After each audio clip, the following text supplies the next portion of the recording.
Hi, I'm Ben, And I'm Josh. and this is the Bad at Magic podcast, a podcast about games, life, and other things. And welcome to episode 47. Episode 47. So, Ben, we've established at this point that you are a fan of noir films as a genre. Is this true? I suppose. Okay. Have you ever seen the classic, The Maltese Falcon? Um, It's a Humphrey Bogart I'll film from say a thing I 1941. frequently say on this show. I'm aware of it. I'm aware of The Maltese I've Falcon. never Well, watched it. Have you? no, never. Okay, But all right. it is a classic Humphrey Bogart noir detective film from 1941. And it's the standard classic noir genre. Like, this is one of the defining films of the genre, okay? Wait, He's you've already thrown me off. It didn't come out in 1947? No, it came out in 1941. Okay.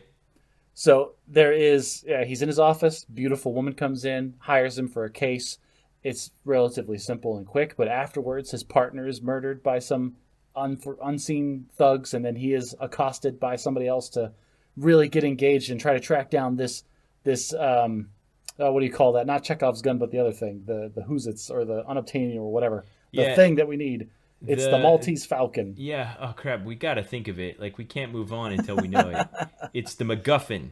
The MacGuffin. All right. And thank you, listeners, for everyone that shouted in their cars driving to work, MacGuffin. That did not help us at all. Anyway, so he is hired to find this thing, the Maltese Falcon, which is a little statuette of a falcon. It's like maybe a foot tall, and it looks like it's black or onyx or something in the film because it's black and white.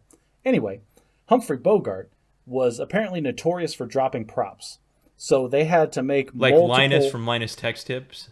Yeah, apparently. Like, this is all secondhand. I didn't know the man, so I'm only getting this from other accounts. But so they had to make multiple Maltese Falcons, and for some reason there was the primary one, which was made of a resin, and then there were two others that were made of lead. And the lead Maltese Falcons weighed 47 pounds. Uh, there's our 47. There it is.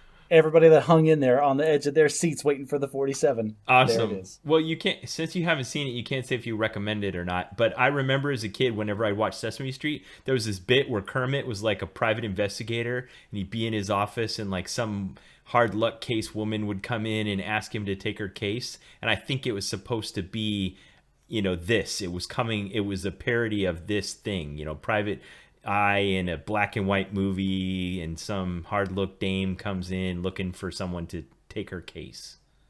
Right, and like I said at the beginning, this has to be one of the defining films of the genre. It's got Humphrey Bogart, and it was way back in 1941.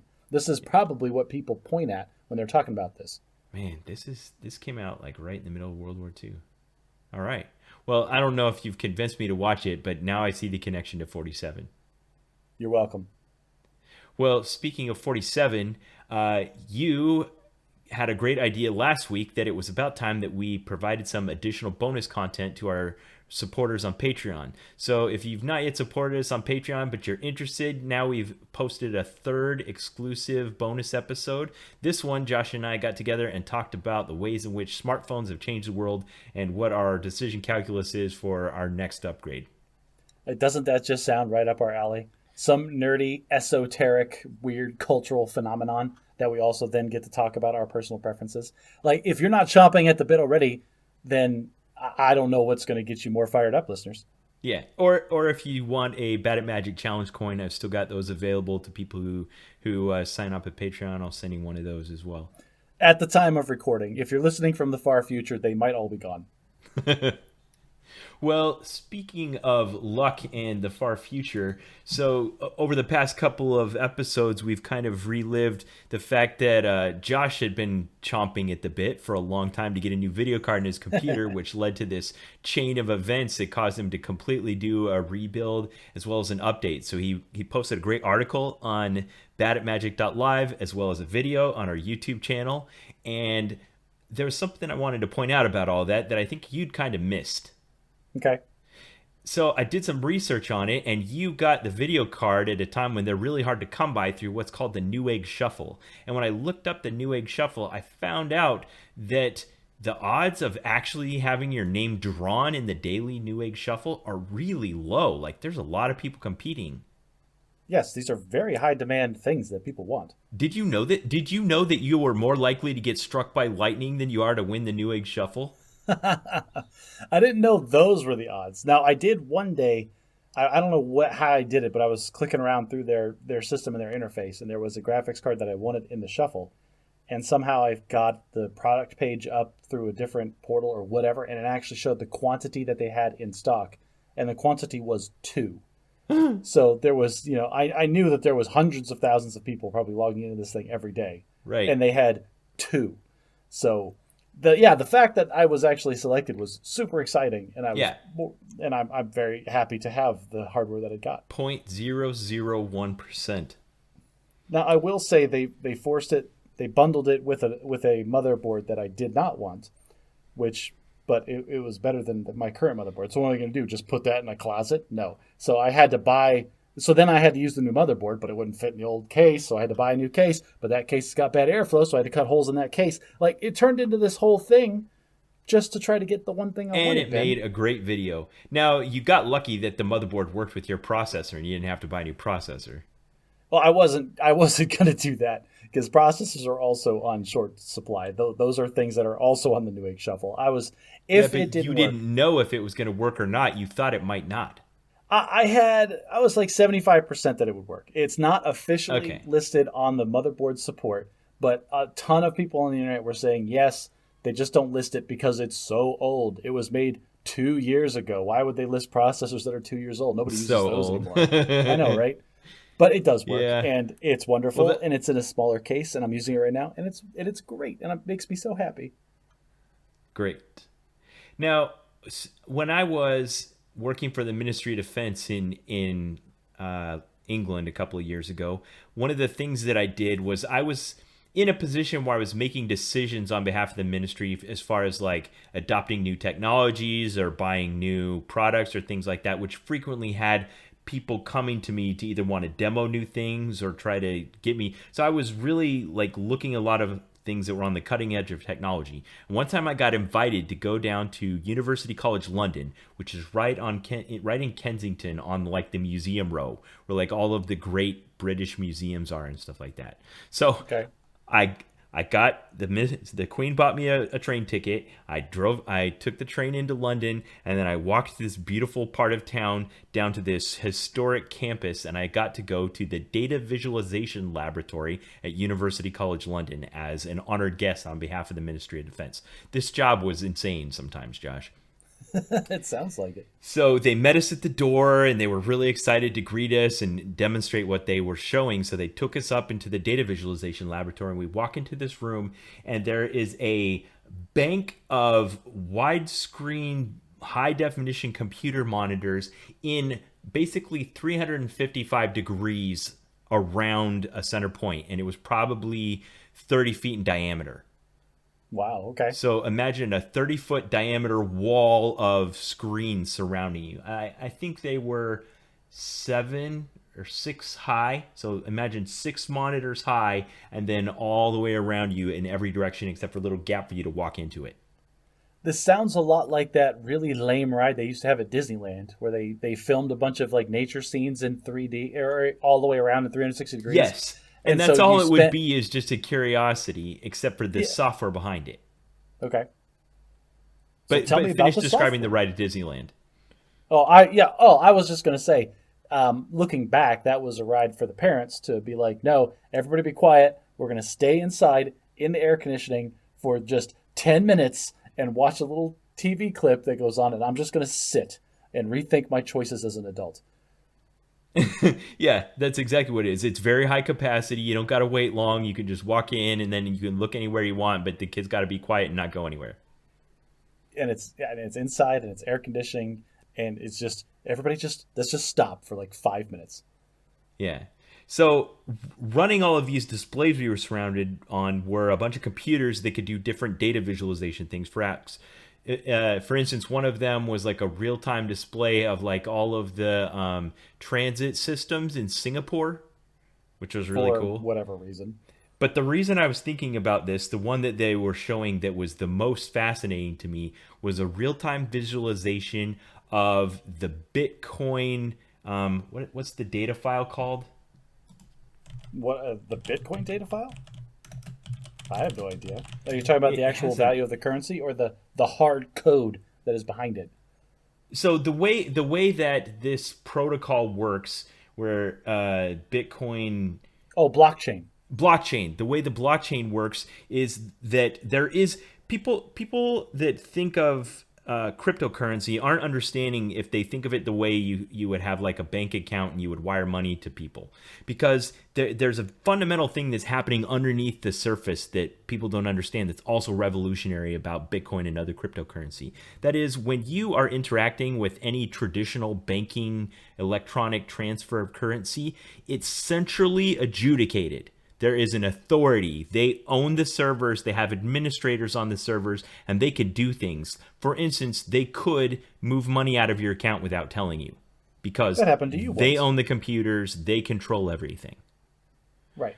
But with Bitcoin, it's not like that at all. It has what's called the blockchain, which means that everyone that's subscribed to it keeps a copy of all of the data that tells where all of the Bitcoin are at any given moment, with just numbers and account numbers and stuff like that. But there is no server that stores the single authoritative copy of the Bitcoin blockchain. Everyone that participates is part of that server. And so whenever a change is made to it, it replicates across everyone's copies. So that it, once it's validated and the passwords are typed in and stuff like that. There's some side effects of this. One of them is that if you forget your password to your Bitcoin, It's gone. it's gone. Like you can't call the Bitcoin server and be like, I forgot my password, can you unlock my account? There's no such thing. So I don't know if you knew this about me, Ben, but I had a friend of mine when I was back at flying for the Air Force talk to me about cryptocurrency and like just the cool like computer techie stuff part of it. And like he told me enough about it to get me interested, and I read a couple of quick articles and realized, oh, well, I've got at the time a pretty slamming computer. I bet I could make like $20 or $30 in the course of a couple of months with this thing running at night. And so I had my computer mine, I think, zero point 0.8 of a Bitcoin or something over the course of many months. That's a lot. Well, at the time, it was less than $100. And now... And then you sold it? No, I put it in a wallet somewhere and then forgot where it was. And then 10 years later, Bitcoin's worth $20,000, $30,000 a Bitcoin. What? You own zero point 0.8 Bitcoin and you forgot the password? Not only did I forget the password, I forgot my username, and I forgot the site that I had it stored in, wherever it was. It's just That gone. is unbelievable. So it's probably worth $30,000 right now. Somewhere. Yeah, there's tens of thousands of dollars that's theoretically, air quotes, mine, but I just have no access to it. Wow. Okay. Well, that was a good vision. That was a good case study, but I was hoping it wouldn't strike quite so close to home. It's fine. It's like I never really had it anyway. So back to the data visualization laboratory at University College London. Okay. So I'm standing in there and they run this program and they'll be like, basically it had a local copy of the Bitcoin blockchain and it would start visualizing all the transactions from any given moment. So it'd hit reset and then all around you on the screen, a little blip would appear that would indicate a transaction. And then it would replicate and you would visualize in real time all of the Bitcoin transactions happening all around the world, all around you. And so does that add any value to that? Just like, because if you're looking at one side of this 355-degree circle, you obviously can't be looking at the other side of the 355-degree circle. Like, it just gives you a sense of how big these complex systems are, but it's not useful. Here's the thing. Here's the value of data visualization. If you were just looking at the matrix, like actually looking at the ledger, you wouldn't see anything. But when you visualize it, the things that are abnormal pop out. For instance, if let's say I had 10 Bitcoin and I sent out a transaction that distributed to each of 10 people, it would look like a starburst. Okay, that makes sense. So you'd be the central point and it would go to 10 other points. Right. If I had if there was one that I sent to someone and they sent it to someone else and they sent it to someone else and they sent it to someone else, it would look like a snake. Mm-hmm. There were also ones that kind of looked like a pinwheel, where it would be from one account to multiple accounts, but in like close succession. Basically, though, the anomalies that were really abnormal transactions popped out in this data visualization. Like you could see, hey, that's different than everything else that's happening right now. And because of the way Bitcoin works, you can see every transaction all the time. Okay. So, like in this case, they could theoretically use that to identify strange or abnormal security transactions, fraud, money laundering, those kinds of things. Yeah. Anyway, that was an enjoyable day out, and I was done by noon, and then I got to spend the rest of the afternoon walking around London before I had to catch my train back. Man, I loved when the government paid to send us on like techie field trips like that. Yeah, I remember being sent with a handful of airmen to some Joint Defense Laboratories, like Expo or whatever. And I talked to a guy about the airborne laser for probably 45 minutes because it was fascinating, the kind of crap that they were doing. And like the 3 airmen that were with me were just so done. They just wanted to like go get some fries or the free swag that comes out of these things. Stop asking more questions, Captain Fleshman. Yeah, exactly. It's like, tell me more about this adaptive iris on the front of the laser. That sounds fascinating. And just like, you can just hear them groan behind me. Like, well, that's back when it was probably in prototype. I think it's in active service now. Maybe we should do a segment on that in the future about airborne laser. That would be awesome. All right, here's a teaser. This is the coolest thing I think about this laser, okay? Is they actually shoot 2 lasers at whatever the target is. And the first laser, all it does is measure the distortion effect that the atmosphere has on the laser between the airplane and the target. And so then they change how the main laser is going to come out. So that way the atmosphere between the source and the target becomes the rest of the lens necessary to focus the laser to be lethal. Holy crap, that's awesome. Oh, isn't that awesome? It's just so nerdy and great. Okay, so that's the awesome, nerdy, cool part about the government. Let me tell you about some of the boring, horrible stuff that's hopefully not too bad to listen to. If this is another story about you getting a shot, I'm out. Like, I can't handle it anymore. It almost is. So while you're deployed, you're kind of shielded from some of the nonsense the military tends to do day to day. I think you and I have talked about this on the cast. But as soon as I got back off my deployment, I started getting calls from the base to participate in what we euphemistically call the Air Force Drug Demand Reduction Program. Which is a really stupid thing to call it. This is the program where you get called and randomly selected, and you have to go in air quotes. There's a quota for different ranks and age groups and all sorts of things, but you have to give some of your bodily fluids that they put in a big bucket of other people's bodily fluids and see who's doing the drugs. Yeah, so I got called in. And I was working from home, so I had to put on my uniform and go into the base. And first you have to go to your orderly room where the administrators are, and they provide you a letter that they sign that gives you the instructions to attend there. Now, there's a whole bunch of legal stuff surrounding this because as you can probably guess, it's very high stakes, even if they make an error. So they're being very careful to follow everything to the letter of the law. So if they were to notify you and you knew you'd been on drugs, you might have reason to avoid it. So they make it so that it's very positive control oriented, where you have to be there within a certain time of notification, and then within a certain time of being notified, you have to report to the testing site within a certain number of hours, and then you have to have completed the test by a certain number of hours, and everything's tracked and time stamped and verified and all that kind of stuff. So I went to the office and they served me my letter. I signed it. You have 2 hours to report. And I got in my car. I was feeling like I'd studied enough for my test and I was going to do well.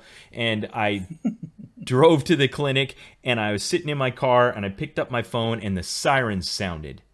And I opened my car door so that I could hear what they said on the giant voice, because anyone that hasn't been on a military installation, you need to understand that everywhere on the military installation, they have klaxons that can sound an alarm in case you're under like an air raid or something, and then give you instructions.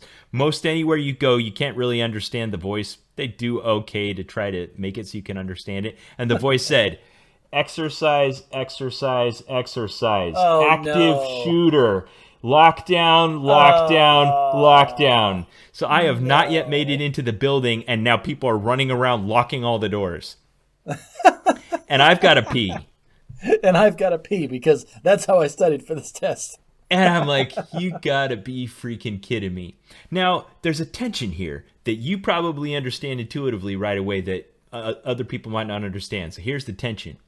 The wing commander that's conducting the active shooter exercise is making sure the members of his wing are prepared to respond in the case of an active shooter, which, unfortunately, as you've seen things like the Fort Hood shooting back in 2008, are very real and could cost people their lives, and their ability to respond in such a situation is paramount.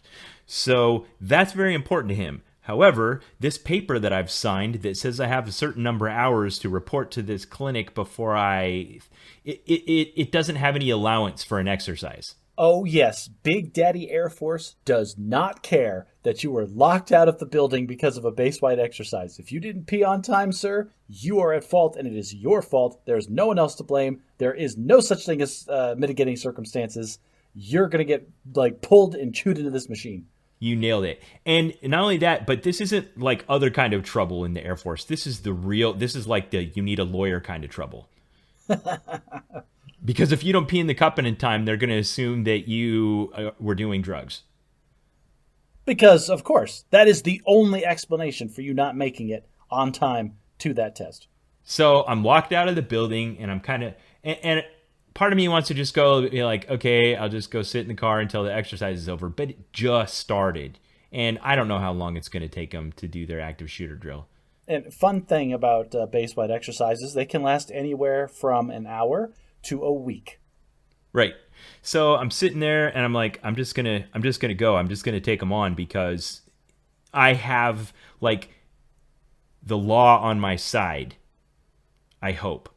Well, was there a mail slot in the front of the door? Like maybe they didn't have to unlock the door for you. Pee through the slot. Yeah, there you go. They could have a cup and catch it. They got gloves. It's fine. So I go to the back door, which is supposed to be an alternate entrance, which are definitely not the kind of places they'll keep unlocked during an active shooter drill. And I'm kind of loitering by the back door, and 3 people wearing reflective vests come around the corner. Okay, so for those of you who are not paying attention, anybody wearing a reflective vest during an exercise are the people that are running the exercise. And so, Ben, you are now in trouble for a different reason. Yes. Sir, what are you doing? We're having an exercise right now. You should not be here. Oh, there are so many. I have at least 4 stories where this happens, where you have 2 conflicting directions given to you by the government. Classic government they make conflicting directions. Yes, they're conflicting, mutually exclusive directions that are equally valid, that are equally going to get you in serious trouble if you don't follow them. Yeah, so I'm like, no, you know what? I got nothing to lose here. I'm sticking to the I gotta pee in a cup thing. So yeah, what are they gonna do? Make you move to Louisiana and then force you to retire? So I said, I'm here for a drug test. And you're like, sir, we're having an exercise. I'm like, I have to pee. And the woman in the reflective vest, you could see her reboot her brain and realize that what I was doing actually took precedence over the exercise. And she said, okay, I'll see if I can send someone to unlock the door. Because everybody in the building is currently hiding under their desks. But I could also see on her face that I was such a low priority on her list of things she had to do just then. Well, yeah, because you're not her problem. Right. So that was fortunate for me in that she decided not to escalate and cause a problem with me because she was busy doing other things. She just went on and left me alone. But she also didn't get anyone to unlock the door. So I'm sitting there, and one of the exercise guys comes and knocks on the door, and the person inside opens the door to try to talk to him, and I just snuck in. And they tried to talk to me, and I just went right past them. That's one of those times where it's like, I'm a major, shut up, I've got to pee. I'm just going to go sit over there. Yeah, and then I went to the drug clinic, and they kind of had the door locked in there, and I'm like, I'm here for a test, and I was holding the letter, and then everything went smoothly, and I was done. I am imagining a universe where they are, a week later, doing the giant debrief with the wing commander and all the people that were in charge of this exercise, and they've got these slides, and here, all right, were there any problems with the exercise? Well, did anyone sneak into the doors when they were supposed to be locked?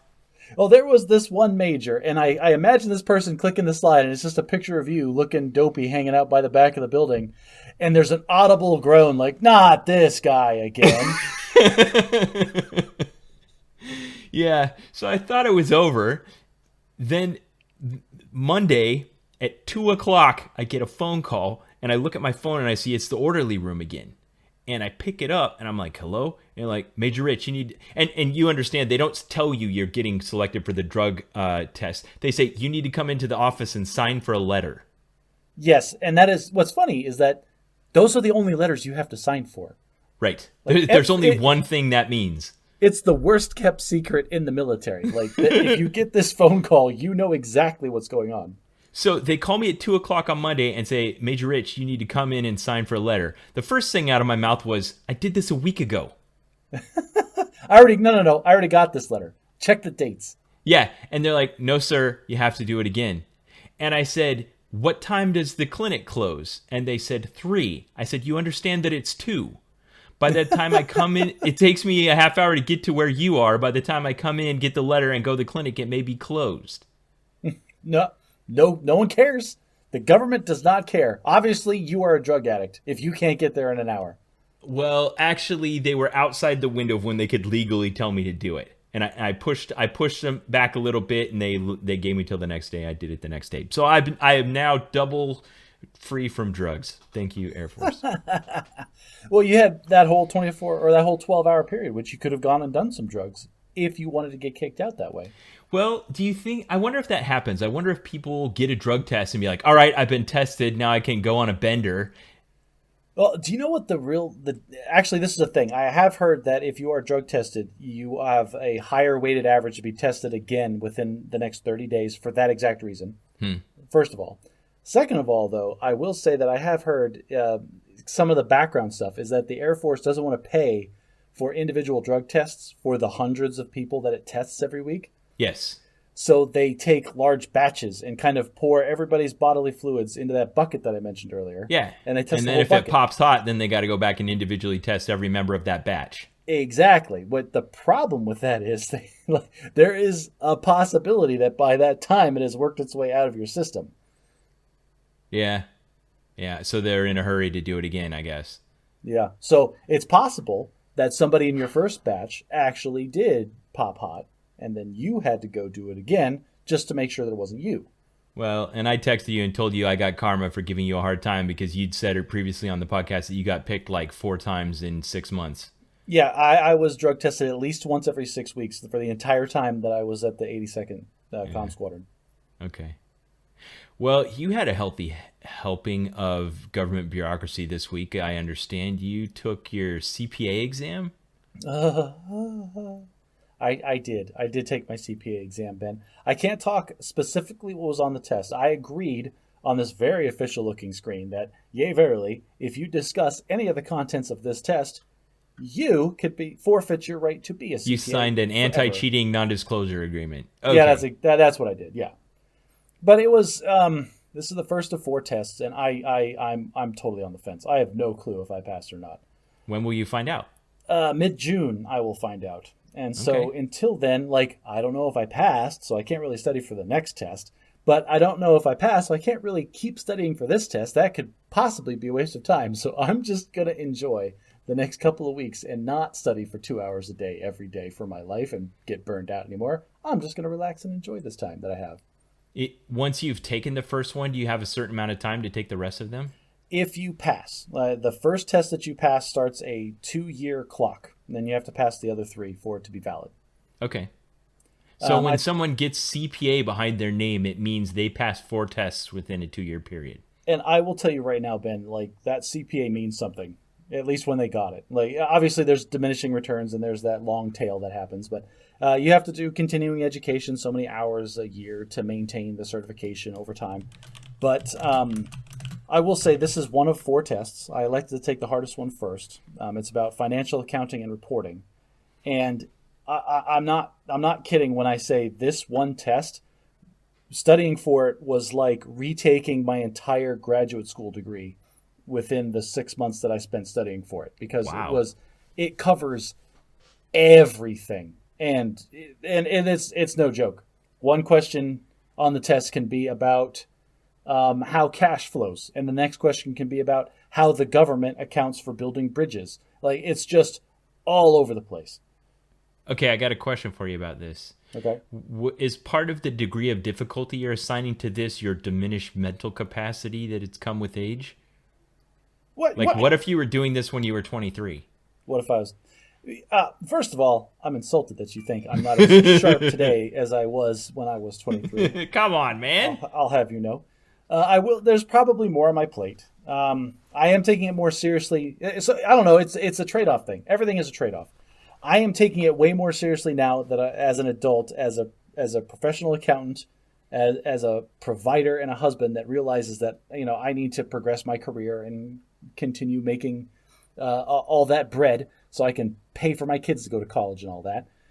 So I take it seriously, and I try not to slack. But when I was 23, I remember when I first tried to get my master's degree, when I first got out of the Air Force Academy, and I took literally one class and said, I can't handle any more school right now. And I quit getting it.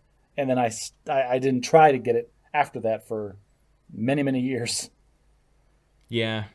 So how long ago did you finish your you got like a master's in accounting or something like that? I got a master's of science in accountancy. Yes. How long ago was that? I graduated with that last April, in April of 2020.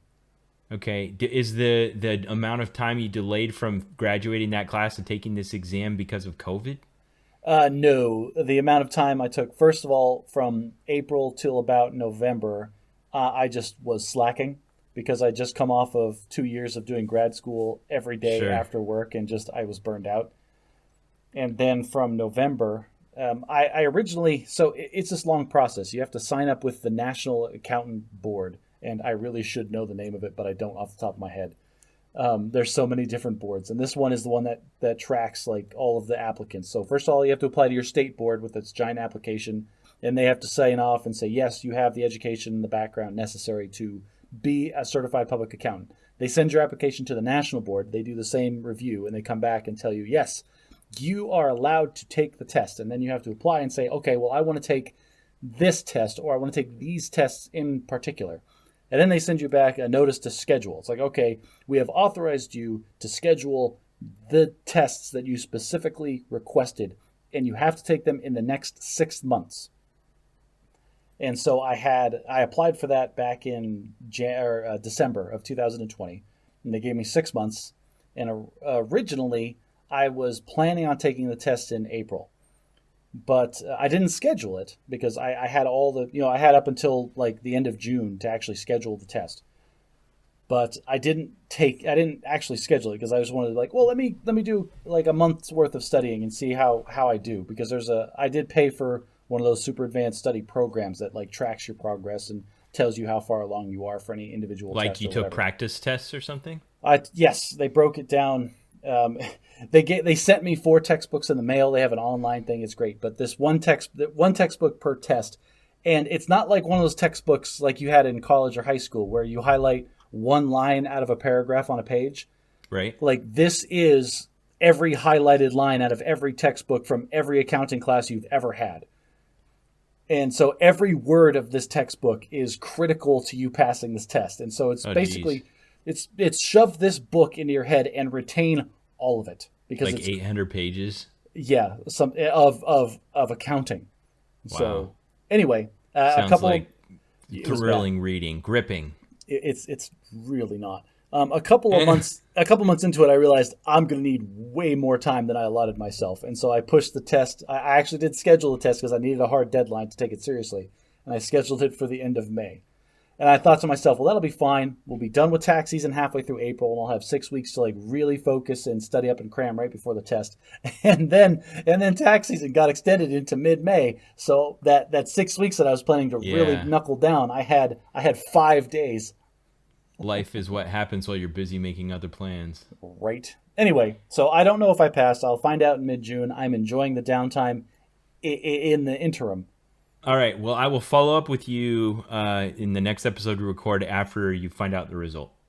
So this is an interesting thing that happened while I was taking the test. Is the last question or the last set of questions that I answered.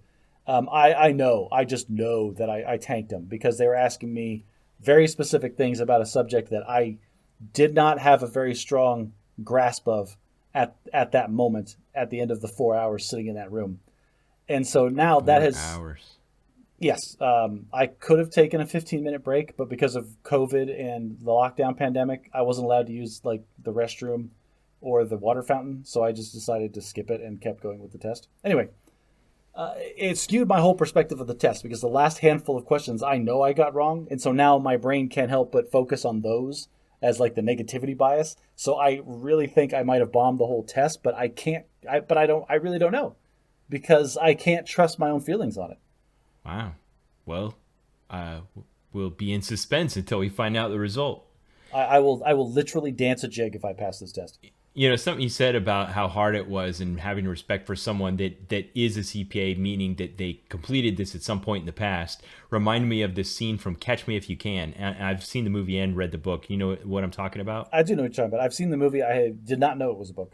Yeah, it is originally just a memoir by Frank Abagnale Jr., who's a heck of a guy. You know, he's a notorious con man and check forger who had this just storied life where he was flying around in aircraft as if he were a pilot and working at a hospital as if he were a doctor, and he was never any of those things. Just social engineering his way through life. Yeah, anyway, at one point he becomes a lawyer, and in order to be a lawyer, you got to pass the bar, which I understand is similar to this. And there's a scene where Tom Hanks, as FBI agent Carl Hanratty, is investigating Frank, and he's got him locked up, and he's like, Frank, I got to know something. Like, I know how you faked being a pilot, and I know how you faked being a doctor, but how on earth did you pass the bar? Yeah, how did you cheat on the bar exam? And Frank's like, I didn't cheat. I studied my butt off and passed it. Which goes to show you that, yes, he was a successful con man and like just this. But he was also really smart. But he was also, he had to be very smart and a fast talker in order to get out of these situations. So clearly, if he did decide to apply himself, by passing the bar legitimately, he could have just been a lawyer, but it's fine. It's probably more exciting to be an international con man. Yeah, good movie. Recommend it. Book's good too. Speaking of tests you have to pass, a year ago when all the COVID kicked off and they started restricting everything, the military was in a really rough way because part of maintaining a fighting force is requiring annual or every 6 months physical testing examinations to make sure you're in prime physical condition. Let's be clear. The Army maintains a fighting force. The Marine Corps maintains a fighting force. The Air Force... Okay, so the Chair Force has an annual exam that you have to pass that consists of 4 components: a waist measurement, push-ups, sit-ups, and a 1.5-mile run. Each the first 3 are, waist measurement was 20 points, push-ups were 10 points, sit-ups were 10 points, and run was 60 points for a total of 100 points. You had to pass each individual component individually as well as an aggregate passing score. If you were marginal, they'd make you take it every 6 months. If you were excellent, you could take it once a year. So I was in excellent status a year ago when all the COVID stuff hit, and they said, well, we can't be in the same location and touching people, maintain all the social distancing and COVID restrictions. So until further notice, all physical fitness testing is on hold. And what's funny is there's a bell curve here. There's a handful of people who are like, no, I was going to max it and get the higher scores, because there is that weird 1,000 club or whatever, the weird psycho gym rat people that like take the charts for the score and they extend it out beyond what the human limits are, and they try to get even higher points than you could possibly get. Those guys. That's on the one end of the scale. And on the other end of the scale is everybody that was barely scraping by, like, oh, well, I have a waiver for the run because my foot hurts, that just, I imagine, pulled the ripcord and just blew up 30 pounds. The people that vomit at the end of the test because they hadn't run like that in a year. Yep. Mm-hmm. Yes. Yeah, those guys. So everybody's been postponed. Finally, things are starting to let up now with the social distancing, COVID restrictions, immunization, all that stuff. And the Air Force announced they're going to be restarting PT tests in July. And along with that, they've revised the test. They took the opportunity to revise it, and they made some much needed revisions. One of which was introducing 5-year increments for the relaxation of the standards as you get older instead of decade-based increments, which is good. Yes, because there is a big difference between a 21-year-old and a 29-year-old. Right. And it was the worst when I was a 39-year-old and I had to follow the same standards as the 29-year-olds. It was really tough. Oof. Yeah, that's... Oh, I don't even want to stay up past 10 You got these guys trying to take that test. So to give our listeners an example, to get an excellent at that age, you need to do 48 push-ups, I think, 55 sit-ups, both in a minute. You have to have a waist measurement of under 35 and a half, and you have to run a mile and a half in less than 13 minutes. And here's the thing, like a mile and a half in 13 minutes sounds okay, but that's clipping. Like that's not a slacking pace. Like that's not a relaxing pace. That is, you are pushing every step of that run. It's a little over 2-minute laps around the track. So it's like 8-minute miles. Like that's legit. Anyway, I'm glad they removed the waist component. So now it basically doubled the amount that the push-ups and sit-ups are worth. So now those are worth 20 points each, and the run's still worth 60. And I won't be scheduled for a while. They'll get all the backlog of the low bell curve people, and once they get through all those, then they'll look at the people who got an excellent a year ago. What are they going to do? Move you to Louisiana and then force you to retire?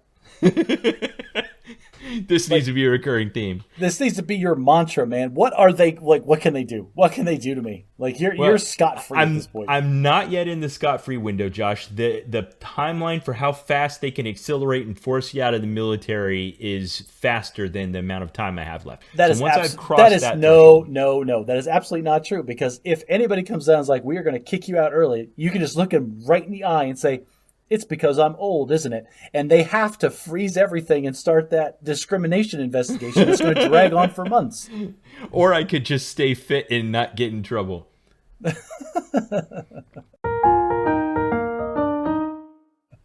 All right, let's talk bad at parenting.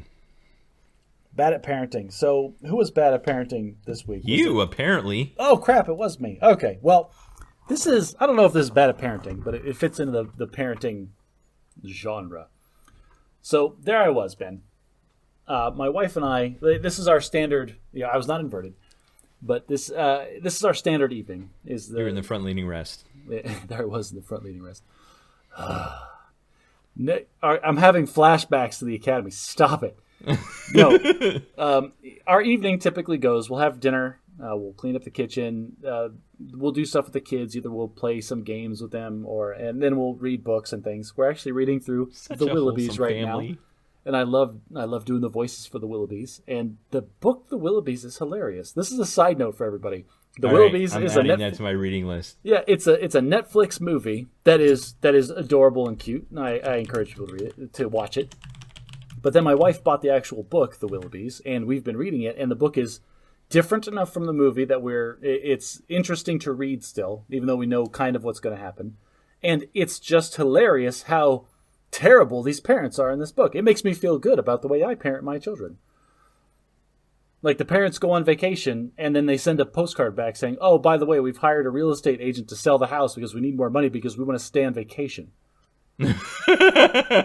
So get it. So prep the house, kids. They told him, like, go hide in the coal bin whenever somebody comes to look at the house. Wow. So anyway, world's worst parents. So we read the Willoughbys, we put the kids to bed, and then my wife and I usually stay up for another hour and a half or so, watch it, and we'll watch TV together, or we'll do some kind of activity together as married couples do. Well, we were watching a show. I don't recall what the show was, and it's not important to the story, but at one point we're watching it, and my wife goes, Carter, what are you doing? And I look over, and there's my son standing in like the archway into the living room, and it's like well past his bedtime. He should have been asleep like hours ago. And he's just staring at us like this weird blank look in his face, and then kind of doing this little dance, this just like shifting foot to foot really like awkwardly and very quickly. We're like, what's the matter? And he like walked up to us and stood like a foot from us on the couch, not saying a word. Carter, what's the matter with you? Nothing. Deadpan face. Are you okay? Are you hurt? I've seen this movie. Dream? Was he holding a knife? He was not holding a knife. And then like he's still doing the dance. And then I go, do you have to go to the bathroom? And then he looks at me for a second, and then he turns, and he does the ninja run. And when I say that, like he bends at the waist, and he put his arms straight back behind him, and he ran off into the other room. The Naruto run. Yeah, and I look at my wife and I'm like, what is happening? And so then I got up and I followed him, and he ran into his room, and he immediately took his pajama shorts off, and then he like opened his drawer and started pulling clothes out. I'm like, what are you doing? He goes, getting dressed. And then he puts another pair of underpants on over his underpants. And then he stands back up, and I'm like, what are you doing? And he just looks at me blank face again. I'm like, do you have to go to the bathroom? And then he rushes past me, and he goes into the bathroom, and the door shuts. And then I hear the bathroom noises. And I'm standing outside the bathroom listening to this, and my wife is there, and we're both kind of laughing, and I'm honestly glad that she was there, because he was freaking me out. Like, I have no idea what's going on. He's not responding to my questions. Is this the haunting? I don't know. Is my kid going to, like, turn his head 360 degrees and, like, spring up and walk on the ceiling for a while? I'm getting a little worried, but my wife thought it was hilarious the whole time. So what's the verdict? What are you calling it? Well, here's what happened. After we hear the toilet flush, and he washes his hands, and he comes out, and he looks at us, and he goes, what are you guys doing? And we're like... Why are you in my room? And we're like, yeah, what are you doing? And he goes, I was going to the bathroom. And I look at him and I go, what's 2 + 2? And he goes, 4? And starts laughing at me. Like I'm the one that's being weird. Yeah. And then my wife goes, but you had a witness. Yeah, like, why are you wearing 2 pairs of underpants? And he goes, no, I'm not. And he looks down and stops because, 1, he's not wearing pants. And 2, he is clearly wearing 2 pairs of underpants, one over the other. And he has no memory of anything that happened before he went to the bathroom. Okay. Now, this is not the first time.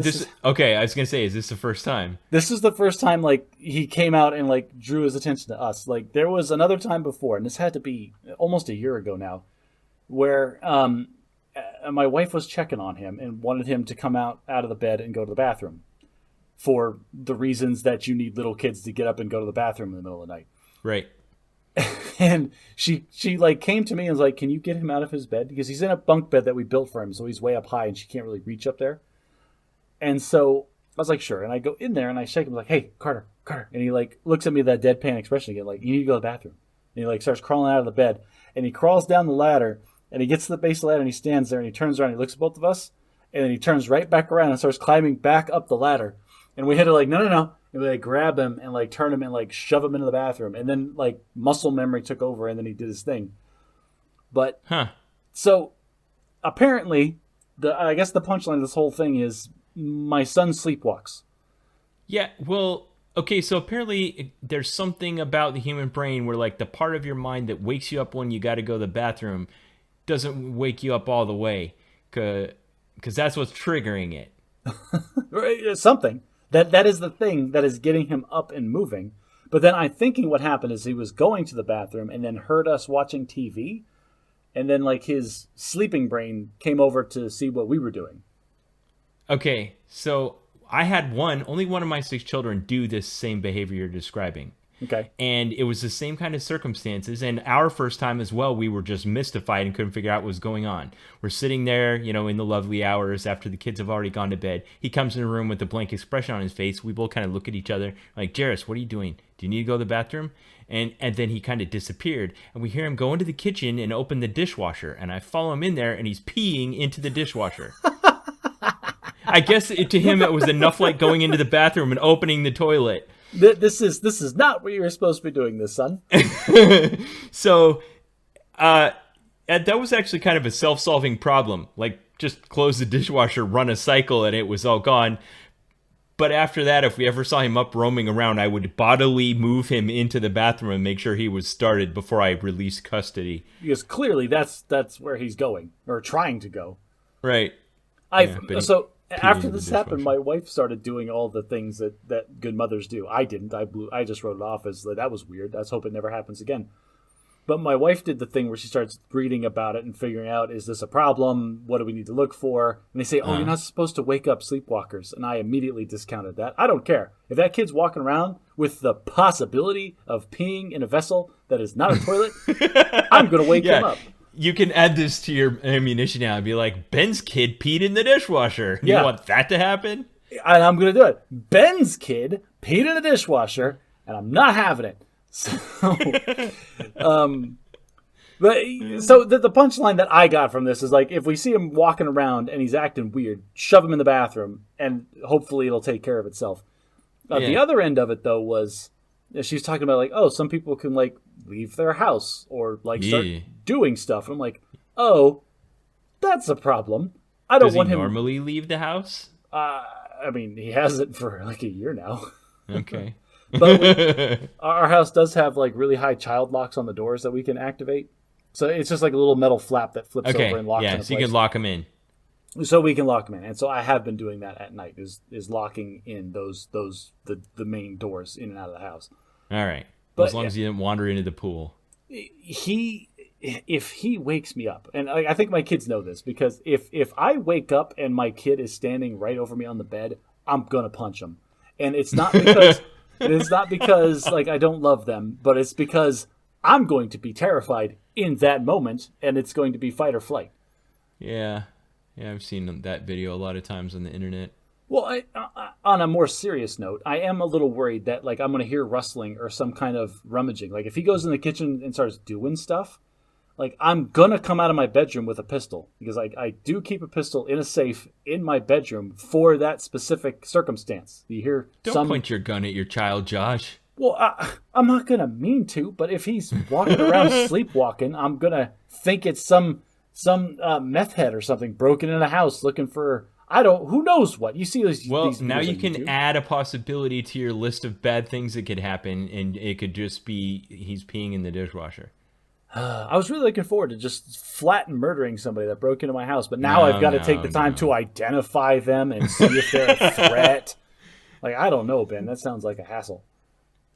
I think that's a good transition point for Bad at Logic. I don't see how, but okay, we'll roll with it. Okay, so every other week we do either a logical fallacy or a bias. Last week we did a logical fallacy, so this week it's time for a bias, and that is yours. And I am the biased one. And what's really disgusting is every time I look through these cards that are biases, like just the word bias, it feels negative, and I realize I exhibit like all of these biases. So I guess it's don't we all? I mean, theoretically, no, we're not supposed to. The point of doing these is thinking about our own thinking so that we can be master of it.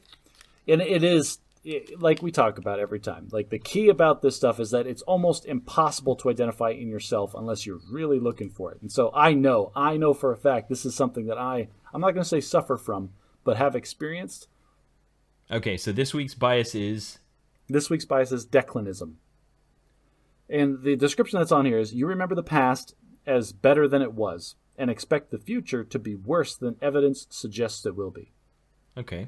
So a little bit of that is confirmation bias. So the way people's memories work is that you tend to remember high points and low points, but not usually the stuff that's in the middle. Like a normal mediocre day usually gets washed away in the long-term memory. You don't remember that stuff. You remember the big things that happen to you, whether they're good or bad. And then the other part that happens is people like to defend themselves or like to protect their own psyches, and we have these self-defense mechanisms that try to either explain away, or in the most radical cases, you alter your own memories to perceive the past as better than it was for you. Like if you did something super embarrassing, there's ways that people spin that and change the story to the point where they don't remember what originally happened. They just remember the story that they're telling themselves. Right. So declinism is like looking at the past in a way that's kind of nostalgic and then being pessimistic about the future. Yes. And so I don't know everything's in decline. It's just, we're just going downhill. And long-term listeners may have picked up on the very subtle tendency that I have to somewhat be a little negative about things. You potentially could be suffering from the declinism bias. I could be. I don't know if I am, because I also think the past was terrible. I just think the future is going to be more terrible. So, but I'm definitely suffering from at least a version of this. Well, to help you evaluate your thinking, I sent you an audiobook on Audible called Enlightenment Now by Steven Pinker. So maybe if you read it and you're interested, we might talk about it on the show. I don't have the best track record of reading like self-help books that people hand me. Like you could really benefit from changing the way your brain works. So you should read this. It is in that respect. Yeah, I mean, that in itself, taken the wrong way, is sort of an attack on, hey, you're already wrong. Try this to make you better. Sorry, Josh, I'll let you hang on to your biases from now on. That's the thing is, like, I think I've defended a couple of these biases. We're like, I suffer from this, but I think it's you've fine. defended all of them. And that's less about the bias and more about me. That's more about my fragile ego can't handle the idea that my thinking is flawed in some fundamental way. Because obviously, Ben, look at me. Audience, listen to my voice. How could I be anything but perfect and flawless in every possible way? And to be confronted with the idea that the things that are 100% under my control might be wrong, that's a direct attack on the core of my being. I can't possibly accept that. That's right. That reminds me of that webcomic of the guy who finally finds the scroll of truth. That's a great meme, because it doesn't matter what's on the scroll of truth. And everybody like wipes out the third panel and writes whatever they want in the scroll of truth. And the fourth panel is that guy hucking the scroll of truth off in the distance. Yeah. No. I had an NCO I don't want to know the truth. I was a very young officer, and I had an NCO tell me, the truth will set you free. But first, it's going to piss you off. Ooh, that's a good one. That's one of my favorites. I'm making that into a little image macro, and we'll put that in the photo album. Ooh, look forward to that on our Facebook page, listeners. It's time for Bad at English. So this is going to be a quick one. It's a phrase I heard the British say that kind of raised my eyebrow, made me get out my notebook and write it down, and the phrase is clear as chips. Clear as chips? Clear as chips. Well, chips are French fries for the Brits, aren't they? That's right. That's the first thing you have to know. And they're not just regular French fries. They're big, fat, flat French fries most of the time. So like what we would call steak fries. Like steak fries, like you get at Red Robin. So when they say clear as chips, they're talking about big, fat steak fries. Now, obviously, characteristically, chips are not clear. And in context, this is the same as an American might say that was clear as mud. Okay. That's all it means. But they don't say clear as mud, they say clear as chips. England. I'm speaking to the entire country of England now. Like, stop it. Stop it. We have perfected some of these sayings. You're doing it wrong. Just stop it. I wonder if they said clear as mud first, and then we adopted it, and then they changed it clear as chips, and then they act like we're the weird ones. That sounds like something Britain would do. They did that with soccer. Well, Britain has a tendency to change everything in the whole world and then back off and be like, I don't know why everything's so screwed up. All right, it's time to transition to our main feature today. And as I mentioned last time, I wanted to talk to you about my behavior management plan that I use for parenting my children. So I love that right off the bat. This is going to be like I'm have a split brain on this entire topic, because like on one part, like I cannot, like just the fact that you called it this is my behavior management system just feels like something you pulled a 3-inch 3-ring binder off of a shelf and flipped to section 1.1, which has the for official use only statement on the page. This is explaining how the rich family administers behavioral control and development over the long term. And then the other part of my brain is that what parenting is in the rich household? Is it this systematic, and do we go to the manual every time stuff happens? So those are good questions, and you've been my friend for most of the time that I've been a parent. And you were there, I think, when the genesis of all this was happening. And I was just doing like any parent does. You're just making it up as you go along. You're doing the best that you can. You're trying to figure things out. And I remember saying to you, Josh, I'm having this problem with the kids' behavior, and I'm trying to fix it, and here's what I'm thinking about doing. And then you would wax philosophical and share all kinds of informed opinions and stuff. Okay. And every now and then you'd have a little gem of wisdom. I will say that I do recall Monday night quarterbacking the crap out of being a parent when I was a single bachelor living my best life. So that is one of 1,000 ways that young Josh needed to just shut his mouth. You know what, though? That's the great thing about talking to you. You don't let the fact that you don't know about something burden you into not having an opinion about it. I think that's one of the biases we can talk about in another week. Well, so necessity is the mother of invention, and when you have your fourth and then fifth and then sixth children, and when I knew you at first, I was having my fourth and fifth children.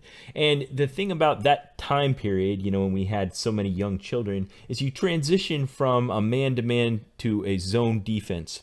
I have heard that before, yes. Yes, and I'll give you a good example of the kind of thing that would happen. So once our kids start getting old enough that when we would take them all to church on Sunday. The way our church meetings were set up is for the first part you meet together as a family, and then for the second part you split up into age groups. And so our children would be spread out in rooms all around our meeting house. And then after all the meetings were over, then we had to try to gather them and get in the car. And when our church buildings are usually shaped in like a horseshoe or an oval with the chapel in the center, and then all the classrooms are around the outside. And so my wife and I would kind of meet in the center and be like, okay, I'll go around one side, you go around the other side, we'll gather children the whole way, and then we'll meet at the other end, and hopefully we have everyone. And it's like you rode horses and had cowboy hats and said, "Yeah!" Yeah. So what happened is generally that was ineffective, but it would help get the job done. And by it'd take us 10 minutes, which is too long, but reasonable. And then I deployed.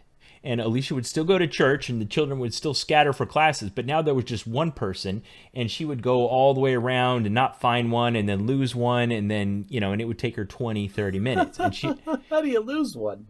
Because you got like this chain of humans and there's other people in the hallway. And then you look around and one of them's missing and they're playing the piano in the classroom or something like that.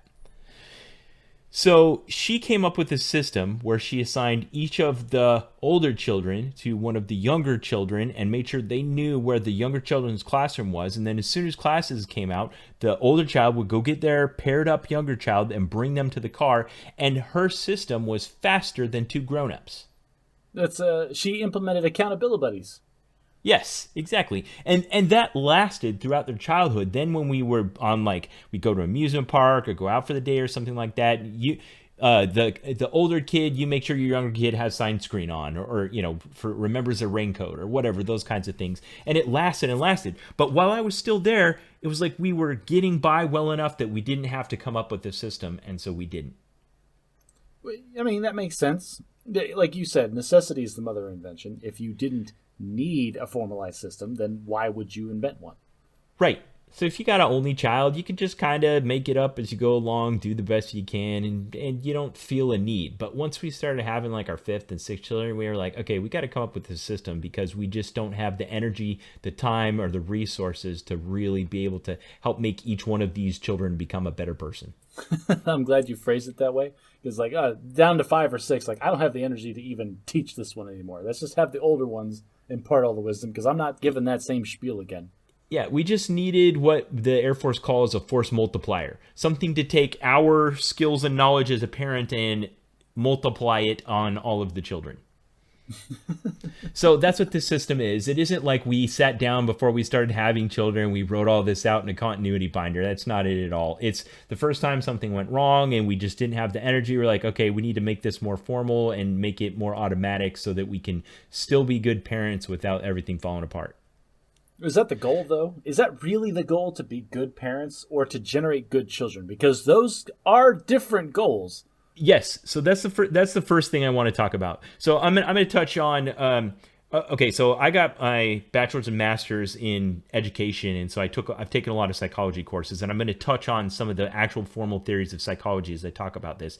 But I wasn't actually referring to those guys; it was just kind of in me while we were planning this. So there's a branch of psychology called behaviorism. Frequently, when you're talking about behaviorism, a lot of the experimentation that's done is on pigeons or rats or dogs. You're familiar with Pavlov and his dogs, that kind of thing. I'm going to talk about tiny humans, but you can apply it anywhere. So if you're listening and you're not a parent, you can apply this in the workplace, you can apply this in the classroom, and you can apply this with your significant other. Sub footnote, implement psychological behavior modification on your spouse at your own risk. We are taking no liability for that. All right, so here are the things we knew up to this point. Number one is, while you're kind of making it up as you go along as a parent, we learned early on that the death of good parenting is inconsistency. Okay. Whatever it is you're doing, just be consistent about it. Kids understand that. Their brains can wrap around it. But if you get mad about one thing one day and don't the next, they go nuts. They just go nuts. Okay, so how do you reconcile that fact, the idea of consistency? Because I agree. In every parenting book you ever see, and every teacher, every expert will tell you, just be consistent. But at the same time, it's been proven psychologically that you get better results and more consistent behavior from irregular feedback. For example, slot machines are a prime example of this. People will pump money over and over into slot machines because it's a random chance that they will win versus a set fixed probability.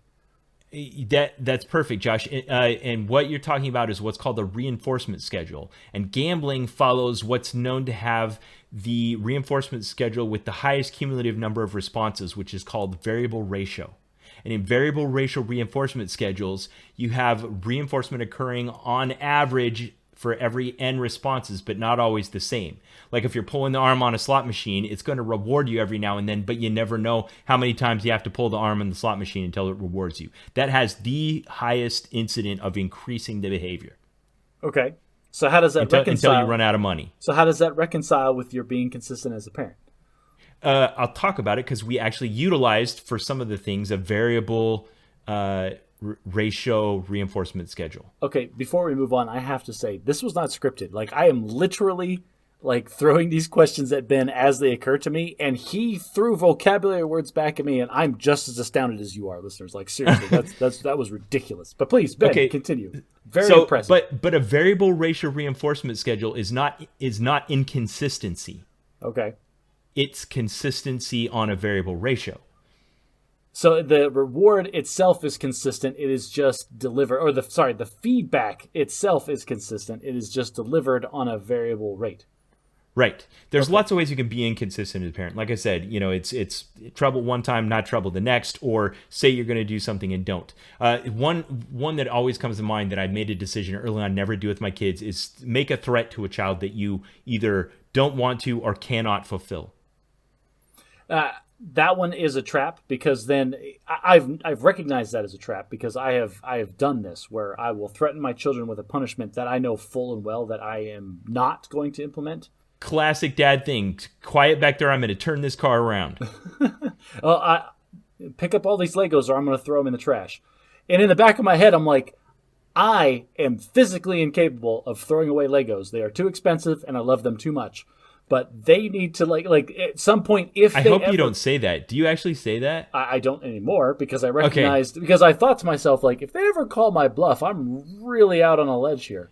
So here's what you have to do, Josh. Pick something that's really shocking and right on the border and look for an opportunity for shock and awe. I love these as a father. I love these. Oh, this is the idea where like if you have a group of people and like you just I was told this when I went to train with the training instructors at Lackland Air Force Base when you're for basic training for people that are coming in joining the military. They said, it was a lot better when we could hit them. Because all you had to do is you get them all off the bus right off the bat. And the first person that did anything wrong, you just slap him so hard he went to the ground. And then all of them were so scared of getting slapped for the next 3 weeks that they were perfect recruits. Yeah. Well, now they'll have to be more creative since they can't do that anymore. And that is a great example of a type of punishment which is called a positive punishment, which is the presenting of a negative stimulus in order to reduce undesired behavior. Yes, let's get this clear because these are always so tricky because you always hear about positive feedback and things and people use them wrong all the time. The idea here is that a punishment is supposed to be a positive in these terms is a positive reinforcement because it is something that you actively did that is caused by behavior. Okay, so I'm going to skip ahead a little bit. In behaviorism, there's a branch of psychology. Classical conditioning is Pavlov and his dogs. We're not going to talk about that today. It's interesting, but we're not going to. Psychologist B.F. Skinner, who was the early 20th century, pioneered something that's now called operant conditioning. Operant conditioning has two types of things that you can do, either reinforcement, which is to increase a behavior, or punishment, which is to decrease a behavior, or extinction, which is to have a behavior go away altogether. But so you're deliberately trying to either reinforce a desired behavior or to punish an undesired behavior. And for each one of those two, there's positive and negative. So for positive reinforcement, that means you present something desirable when they do the good behavior. Okay. And then negative reinforcement is when you remove something they don't like when they do a good behavior. Oh, okay. Negative reinforcement is the removal of something negative to reinforce good behavior. Okay, got it. Yes. For instance, like when I was a kid, when my mom wanted me to wake up in the morning, she would come into my room and she would sing off key. And she would continue singing off key until I got out of bed. That's the weirdest and most horrifying way to wake somebody up. That's negative reinforcement. What song I'm going to stand here and sing until you get it's a song called In the Leafy Treetops. In the leafy treetops, the birds sing good morning. They're first to see the sun. They must tell everyone. I can close my eyes anytime I want and hear my mom singing that song. All right, this is interesting. Okay. Like, I gotta say this. Like, it ties into the idea that never pick your favorite song as the alarm on your phone that you're gonna wake up to, because whatever you set your alarm that wakes you up in the morning, That's right. you're gonna hate that for the rest of your life. Right. That's classical conditioning. That's Pavlov. Okay. So then under punishment, when you want to decrease a behavior, punishment isn't always negative. There's positive punishment, which is to present a negative stimulus, i.e. spanking, yelling, something like that, Pure giving fear. something bad that they don't like. And then negative punishment or a penalty, which is to take away something desirable. Okay. Like, if you do that, I will take away your favorite toy. Or teenager, you're grounded from the car. No screens for however long because you are yelling at your brother. That may have happened. Take away today. something positive. So there's basically four branch. It's just imagine one of those quad charts where on one axis you have reinforcement and punishment, and then on the other axis you have positive and negative. Okay, I really don't want to derail you because you're on a roll, but I have to tell this story about Skinner because I have a great story about Skinner, the psychologist. Okay, go ahead. B.F. Skinner. Right, so, like so many other people during this time in the world, he had huge government grant money because he was doing a lot of his research during World War II. And a lot of the conditioning that he did was on pigeons and like how to train pigeons to do specific tasks. Yes. Pigeons are way smarter than you think they are. But specifically, he they built this system, and it blows my mind. And there are videos of it all over the internet. You can look it up. They're released classified government videos from the 1940s where they would lock a pigeon in a little box, and they put a video or at the time whatever a projection of a battleship was like from the air, and the pigeon was trained through operant conditioning to peck at the battleship on the screen wherever it moved on the screen, because then it was going to get fed at the end of the whole thing, right? But what they built a system, an analog system, where these pigeons would be strapped into front of bombs, and as they this would not be a projection; it would be an actual image. They would drop these bombs at enemy battleships, and the pigeon would peck the screen where the battleship was, and that would, through analog whatever digital wizardry, make the bomb fly towards whatever the pigeon was pecking at. Like, he was using pigeons to create the world's first guided weapons. Guided bombs. In World War II. They never... That's awesome. They didn't implement it. Like, it never came to fruition. They never actually made that system. But there are videos of these pigeons doing that simulation over and over perfectly every time. Okay, that makes a lot more sense to me, because now we read those research papers that are based on that, and for some reason there's this logical jump that's happening where we say, well, if we can teach pigeons to do this, then that must also work on humans. But it makes a lot more sense to think that they weren't trying to learn things about humans by experimenting on pigeons. We were trying to make bombs. Yes. No, this is the thing. It's like, we had all of this science that was aimed at the war, and then after it was over and all the grant money dried up, they're like, well, we learned a lot of stuff. Maybe this applies elsewhere. Okay, it kind of does.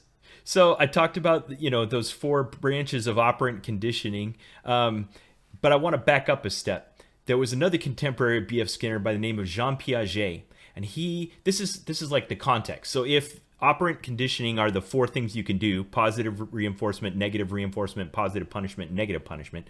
The context is the fact that human beings develop in stages. He divided it into four distinct stages, and sometimes they're subdivided beyond that. But basically, the first stage is sensory motor, it's called, from birth to age 2, where you're just like learning how to use your body. That makes sense, yeah. Because you always see babies and stuff kicking around, and like there are those. All right, if you're not a parent, then just ignore what I'm saying. But if you're a parent, you remember those moments where you saw your child look at their hand and look at a thing, And like you could see them conjure all of the tiny willpower that they had. Like, I will make these fingers close around the thing that I want on the first try. Yeah.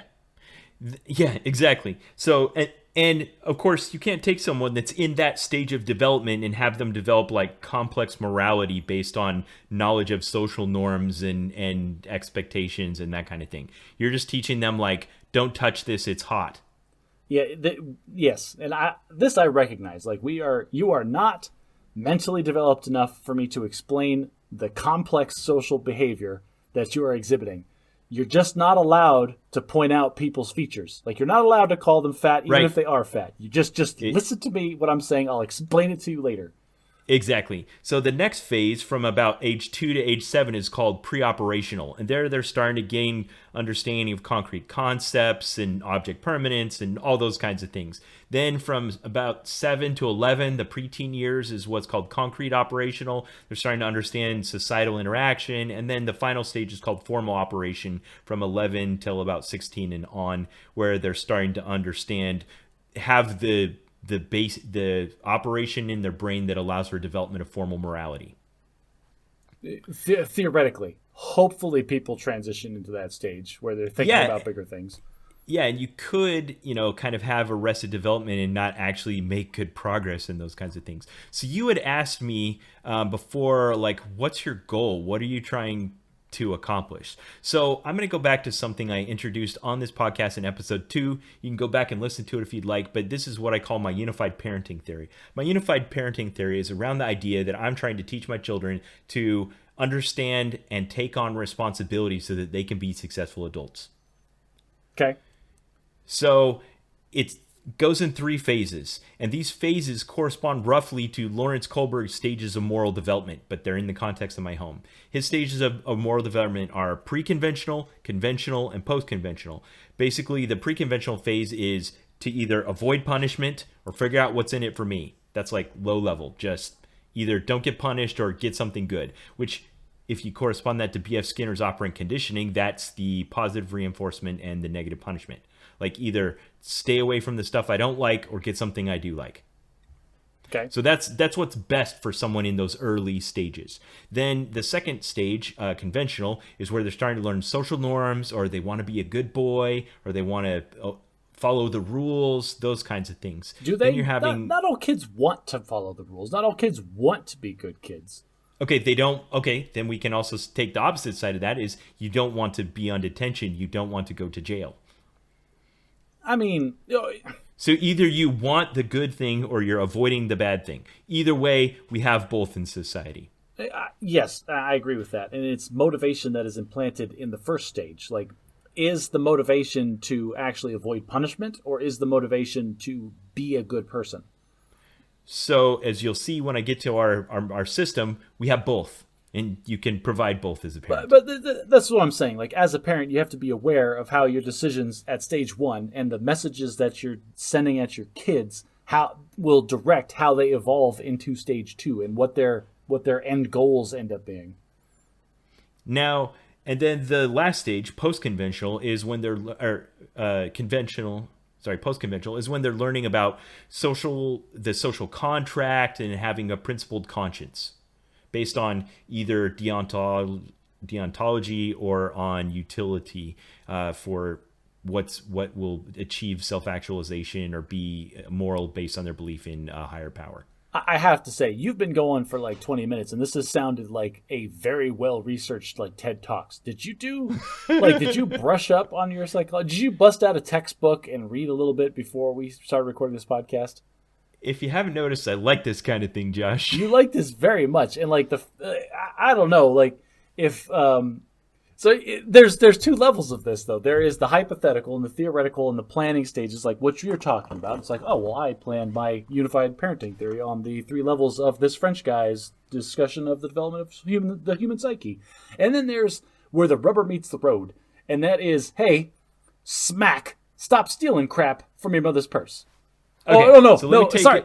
I missed a perfect opportunity. It's, hey, smack, stop totaling our cars. Yeah. Okay, so let me take it back. So obviously in these stages of development, the way it worked with me is, as I was raising them up, I thought that the goal was I wanted them to learn obedience, to say yes, daddy, and do it. And that became a mantra in my house. Say yes, daddy, and do it. My kids will sing it mockingly in a sing-song voice. Yes, daddy, and do it. That's how you know you've done it right, when they're making fun of it and still obeying. Right, but that's only pre-conventional. And if a child only does yes, daddy, and do it, they're just doing exactly what you say. It's not enough. The next phase, the conventional, is for them to be aware that there's something bigger than themselves. And that, I think, is characterized by them saying, what else can I do to help?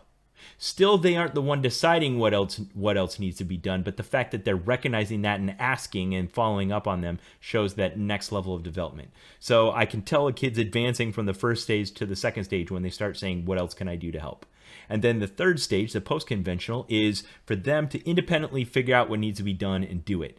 And I will point this out when I see my kids doing it. I'll be like, good job, you're at level 3. I can see there that you figured out what needed to be done and do it. And right now, when we're packing up our whole house and moving, and I need all of the kids to be like packing their own suitcases and helping keep their room clean and all those kinds of things, I really need them at level 3. I can't go around having them say, yes, daddy, and do it, and me think of everything they need to do. Fair.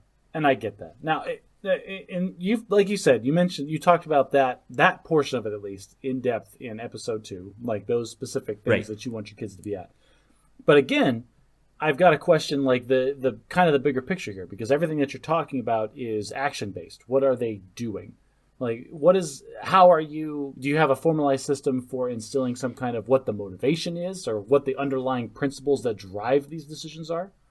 Great. So that's a good transition. So you have reinforcers, and they're called primary and secondary reinforcers. Primary reinforcers are things that are very direct and primary. The way they refer to it in psychology is they say, does it pass the caveman test? Like, if you had a caveman here and you did this thing, would he like it? Like, if I gave a caveman a piece of candy, he would lick it and then realize it was good and pop it in his mouth and eat it. So that's a primary reinforcer. If I gave the caveman some money, he would look at it, decide he couldn't eat it, and throw it over his shoulder. So that is therefore a secondary reinforcer. So there's an advantage to secondary reinforcers because they can be more versatile than primary reinforcers. Because a primary reinforcer is only coincidental to whatever need it fulfills. And if they don't have that need at the time, then it can't be used. But a secondary reinforcer allows you to monetize it and apply it to different things. I get that. As long as the person that you are giving the secondary reinforcer to recognizes the abstract value of the thing that you are giving them, then it's fine. This doesn't answer my question, though. You're talking about reinforcers. No. So if I'm trying to potty train a toddler and I've set up a continuous reinforcement schedule where every time they go pee-pee in the potty, they get an M&M and they're not hungry, then they just piss on themselves because they don't want an M&M right now. What do they get if they pee in the dishwasher?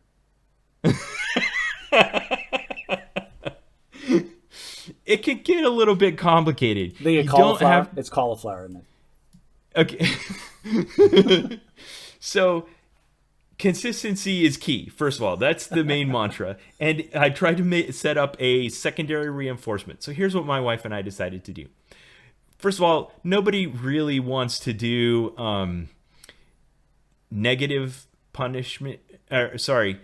positive punishment or negative reinforcement. You don't want to have to take away things they like, or you don't have to present things they don't like. You'd rather be able to manage their behavior by presenting things they do like or taking away things they don't like.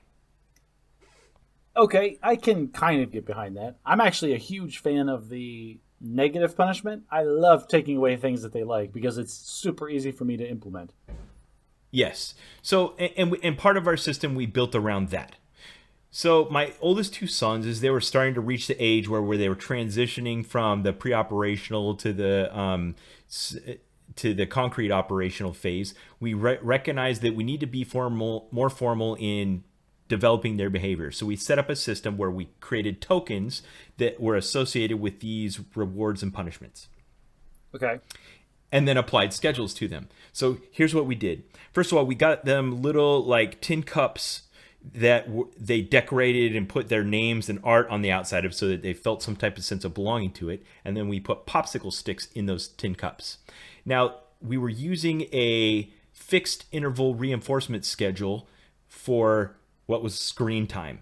So in a typical school week year, the kind of behavior we want to see during the week is during the week we wanted them doing their homework, doing their chores, not doing any of the negative things like violence or disobedience or those kinds of things. And so that was the standard behavior expectation. Then this cup full of popsicle sticks, they'd start the week with 12, let's say, and each one of those 12 popsicle sticks represented an increment of time. Let's say for the example here, but it can be tweaked. Each of those 12 popsicle sticks represents 10 minutes of screen time on Saturday. So they begin the week with a full cup of 120 minutes of screen time available to them that they can only use on Saturday. So a couple of things there. First of all, it sounds like you stumbled into what every elementary teacher in America has discovered about children, is that if you give them a scoring system, they will try to maximize their score for no other reason than kids love games. And the second... So one, this gamifies it. Yeah, it gamifies it a bit and then makes it visible, and then they can compete with each other and blah, blah, blah. Now, the other thing that I'm going to mention, or I got two more things for you. The first one now is that starting with a full cup and working and only being able to decrease from the summit seems like a bad thing. It seems like you're not reinforcing behavior, you're just having them avoid punishment. Yes. Okay. Yes, and there's a reason for that, because one is understanding what motivates them, and in this case, our boys really like being able to sit down and play Nintendo on Saturday. Okay. So we're like, okay, they like playing Nintendo on Saturday, but we can't start at 0 and give them more. We need to start at a fixed amount and reduce it. It was just necessary because of the limitations of a Saturday.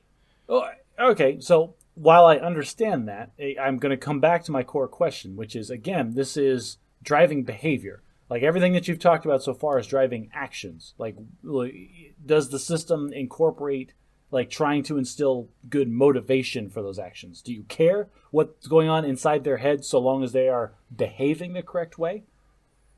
Okay, so this kind of goes back to the pigeons inside the smart bombs. At some point, even though the pigeon thinks they're going to get the food, they'll keep pecking on the battleship even if there's no food at the end because they're conditioned to do it. And while I get that, the difference between murder and manslaughter is if you intended to kill the guy. So motivation matters. Right, but I'm also talking about transitioning from the pre-operational phase to the concrete operational phase. And in that, when you're behaving in the required way, it doesn't matter what your motivations are because those will come later as your brain starts to develop. You'll fill in the blanks at a later time. Right. And you just got to do the right thing for now. Yeah, have you filled in those blanks? Yeah. I'll get to that. Okay. Oh, I'm sorry. Am I skipping ahead again? That's my bad. Yeah, a little bit. Okay. So we talked about reinforcement schedules. So we set up these red sticks in the cup that every Saturday at the end of the day we'd reset. Okay, put 12 sticks in your cup. You now have a full set of sticks for next week. If you don't get in trouble this week, when next Saturday comes, you'll have 120 minutes of screen time available.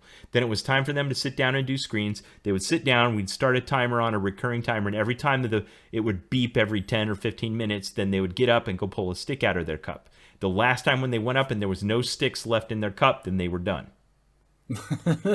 Okay. And it was really good when their brother would have one or two more sticks in them and they would both go at the same time to pull a stick, and one would be on his last one and the other one would still have 2 or 3 left, and then he would have to sit there and watch his brother play. Well, I mean, that can be fun. So this was a fixed interval reinforcement schedule where reinforcement occurs the first time after a fixed time has elapsed since a previous reinforcement. And then even if they screwed up and had like the worst week ever, Saturday evening reset back to 100%. Do you still use the system? Like, was it successful? Did it work as intended? Did it phase out? Like, what happened to it?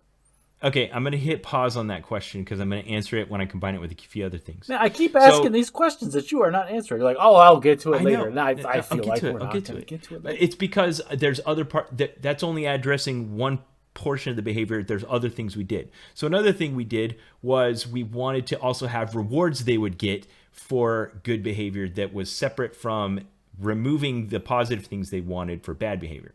So that we had a completely separate system. And I think it was important that we separated them. If you get in trouble, you lose screen time. If you do something good, we don't get back screen time because that just muddles it and confuses it. And it makes it very subjective. Like just the reduction in screen time, very clear. That's what happens when you misbehave.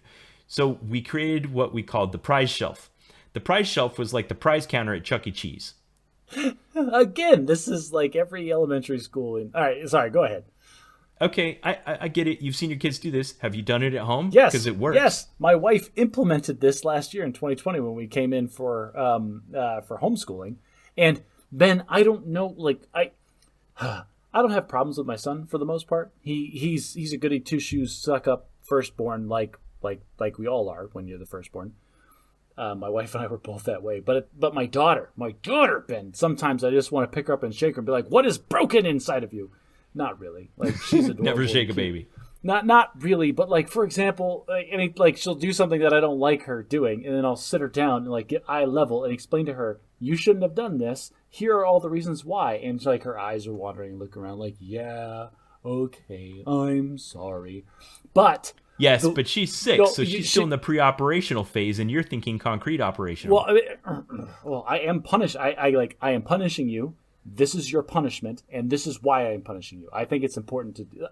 Personally, I think. Yeah, you can tell her why, but she's not going to understand why yet. And I get that she's not going to understand the why, but it's still important to give her the why now. I treat her like I talk to her like she is an adult, recognizing that she's like 75% of this conversation is going to go in one ear out the other. Here's the thing that drives me nuts, Ben. Is that she gets somewhat upset when I do that. Like when I you're being punished for these reasons. Do you understand? Yes. And she's like kind of sad, but she doesn't really get it. The one time I told her, go into the classroom and clip yourself down because they have charts with their names on a little clothespin and they start in the middle and they go up or down depending on their behavior. And I said, go clip yourself down. She freaking lost it. And like it went straight to the core of her brain that like she had screwed up so bad and there was what can she possibly do to fix this? And I'm over here as a parent like, seriously I put in all this time and effort in trying to explain to you what you're doing wrong and how you're being punished, and all I had to do was move a clothespin 6 inches to get to you. Yeah, but that shows that your system had the desired effect. Now, and that's one of the points I want to make here. It took what used to be strife and improvisational, making it up as you go along. Child does something bad, and now you have to improv. I'm going to improv and like, oh, you did this thing, it's bad. Now I have to like make up a speech or come up with a consequence. Instead, if you've gamified it and you've introduced secondary reinforcers, now you can just use an increment that you've already set up. So in this instance, like if it was my children and they'd done the bad thing, I'd be like, go pull a red stick. I don't got to raise my voice. I don't got to be angry. I just say, we execute a increment in our system that we've set up. This appeals to the lazy side of my brain. It's not just lazy though. It's effective.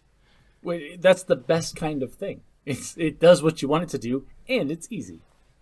Yeah. So then on Saturday, when their brother's still playing Nintendo and they can't play anymore, they're like, I don't like that. So then the next time they do something bad and I say pull a red stick, it just over time, I would see the negative behaviors go down and down and down until suddenly they weren't doing the bad stuff anymore. So that's the bad stuff.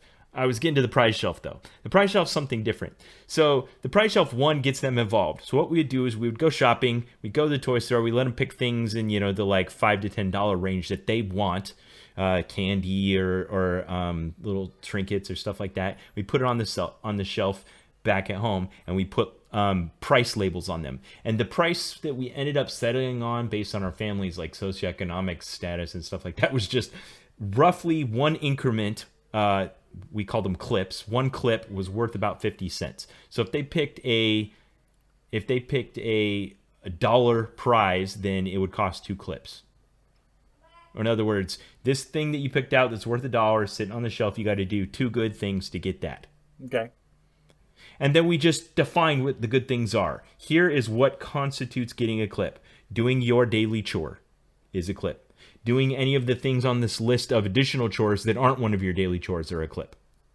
And it became what's called a fixed ratio reinforcement schedule, which is that the behavior is reinforced after n responses. Now, the interesting thing about a fixed ratio reinforcement schedule is that right after they get the reward, the behavior tends to level out a little bit. Yeah, because they did the extra effort to get the thing that they wanted. Now that they have that thing, then it's over.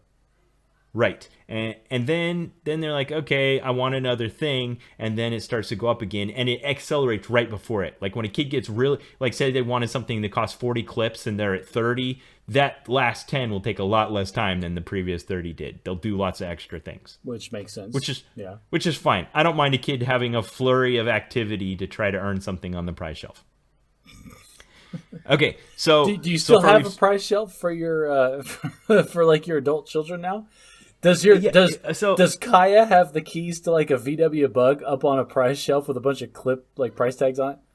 Okay, Josh, I'm gonna reward you and give you a little bit of a reward here. Yes, I like that you're taking all this to logical conclusion. I'm still in the the concrete operational phase here. I'm still in the preteen phase. These are the age of your kids. Okay. We're not to formal operational yet. Okay, so we also wanted to introduce something in a variable ratio, which is that you reinforce on average for every n number of responses, but not always the same. This is gambling. Basically, pull the handle on the slot machine, and you never know when the good thing's going to happen. Every week we have a mystery chore, and if you're the one that does the mystery chore, you get a secret bonus. Yes. Now, did I really guess it? I did not just guess it. Yeah. No. That's a great example of this. I don't think we used that exact one because the behind the behaviors we were going for are more like, I caught you helping your little brother get dressed in the morning. Okay. Okay. That kind of thing. So this is really effective, and we had what we called the gold stick. And my wife and I love bestowing the gold stick. If I reward the gold stick to you, you get to go put it in your cup. And now on this Saturday, when it's screen time, you have unlimited screen time. No matter how many red sticks you had during the week, you now have unlimited that time. As long as screen time is open, you're golden. Literally golden with the golden stick. This is the it's survivor, like winning the lottery. This is the immunity idol. Everybody wants this thing. And is there only one? Is it finite? Is there only one golden stick? Yes, but it definitely carried some status. Like my kids were like, "Ooh, I got the gold stick. Wow, Michael got this gold stick. What did he do to get the gold stick?" So, did you have as parents bestowing this onto your children? Did you have to wait? Like, we can't give it out on Monday or Tuesday. That's gonna blow the whole week. It's gotta wait till Thursday. No, you just, when the right thing comes along, you know what it is. And if it's been a while, you're like, let's look for a reason. That's it. But again, Josh, when you're in the pre-operational and concrete operational stages, it's important that they have these things. As they get older, the rewards become inherent. You don't help your little brother get dressed in the morning because you might get the gold stick. You help your little brother get dressed in the morning because you love him. Well, and this is the part that I'm missing. It's the transitional period, because at some point you want this behavior to continue, but obviously the material rewards have to go away, because that's not how the world works. Like You're right. And you're trying to read the last page of the book first. So let me read one more page and then we'll go to the end, okay? Ben, you've read so many psychology pages. I can't remember half the vocabulary that you've given me. Is there a quiz at the end? All right. So let me tell you what the quiz at the end is. I am not prescribing this system to you or to any one of our listeners. What I want you to do is understand the concepts that I'm telling you and tune it to your situation and apply it your way. You don't got to use clips. You don't got to use sticks.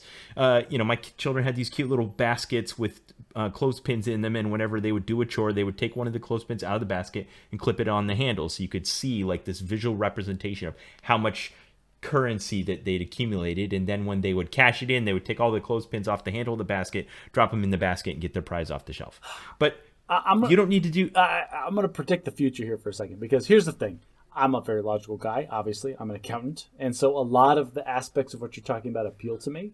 And I'm while we're talking about this, I'm applying it to my specific situation, and I can see how some aspects of it could fit well into our lives. But I will tell you right now, I can feel the anger of my wife from the future for trying to hey, you know what? Ben was talking about this really cool interesting spreadsheetable way to implement childhood discipline, and I think there's pieces of it that are worthwhile. I can feel her anger simmering from the future. Okay, so there's one other reinforcement schedule, which is called variable interval, which is that you reinforce on average, but not always the same. And this feels like one of the great parenting successes of my life, and I'll tell the whole life cycle of it. So what was happening is I would cook dinner, and we would sit down to dinner, and my kids would whine about what I'd put on the table. Now, no parent likes that. You know, you work hard. You've talked about this with your kids. You just don't like it. It's rude. But kids don't understand that. They're just telling you what they don't like. And the thing about kids whining about what you're serving them for dinner and maybe being rude at the dinner table is it doesn't really cross the threshold of what I would say go pull a red stick for. You know, it's not like an infraction. Right. It's just kind of annoying. Well, this is, in our house, we have the saying, you get what you get and you don't throw a fit. And then there's the whole like, oh, well, I ate most of this. Can I have dessert? No. And we laugh in their face. Like, you don't get dessert because you didn't eat any of this. Yes. And it's sometimes if they know that dessert is an option every night and they're like, well, if the choice is get dessert or eat this that I don't like, then sometimes they'll just deliberately make that economic trade-off. Which that's how life is. Like sometimes you don't want to swallow the bad stuff in order to get the good stuff at the end. And we're okay with them making that internal calculus. Right. But what I wanted was to permanently extinct the behavior of complaining and being fussy at dinner. Okay. I just wanted that to go away. So we used So did you used to have 7 children and you just shot the first one that complained about what they were getting for dinner? No, that's a fixed ratio reinforcement schedule. This is a variable interval reinforcement schedule. So in a variable interval reinforcement schedule, what I would do is I'd had the 7 days of the week on little pieces of paper in a hat, and I would pull the hat out, and my wife and I would reach into the hat and pull out one of the 7 days a week, and then her and I would look at it, and without telling the kids, we would put it back in the hat, and we would say, now Mom and I both know the secret dessert night. Oh, Lord. So you only had dessert one night, and I'm guessing, like, if anybody complained, nobody got it? Did you make it a group thing? Or is it just the individuals? Yes. If anybody complained, nobody got it.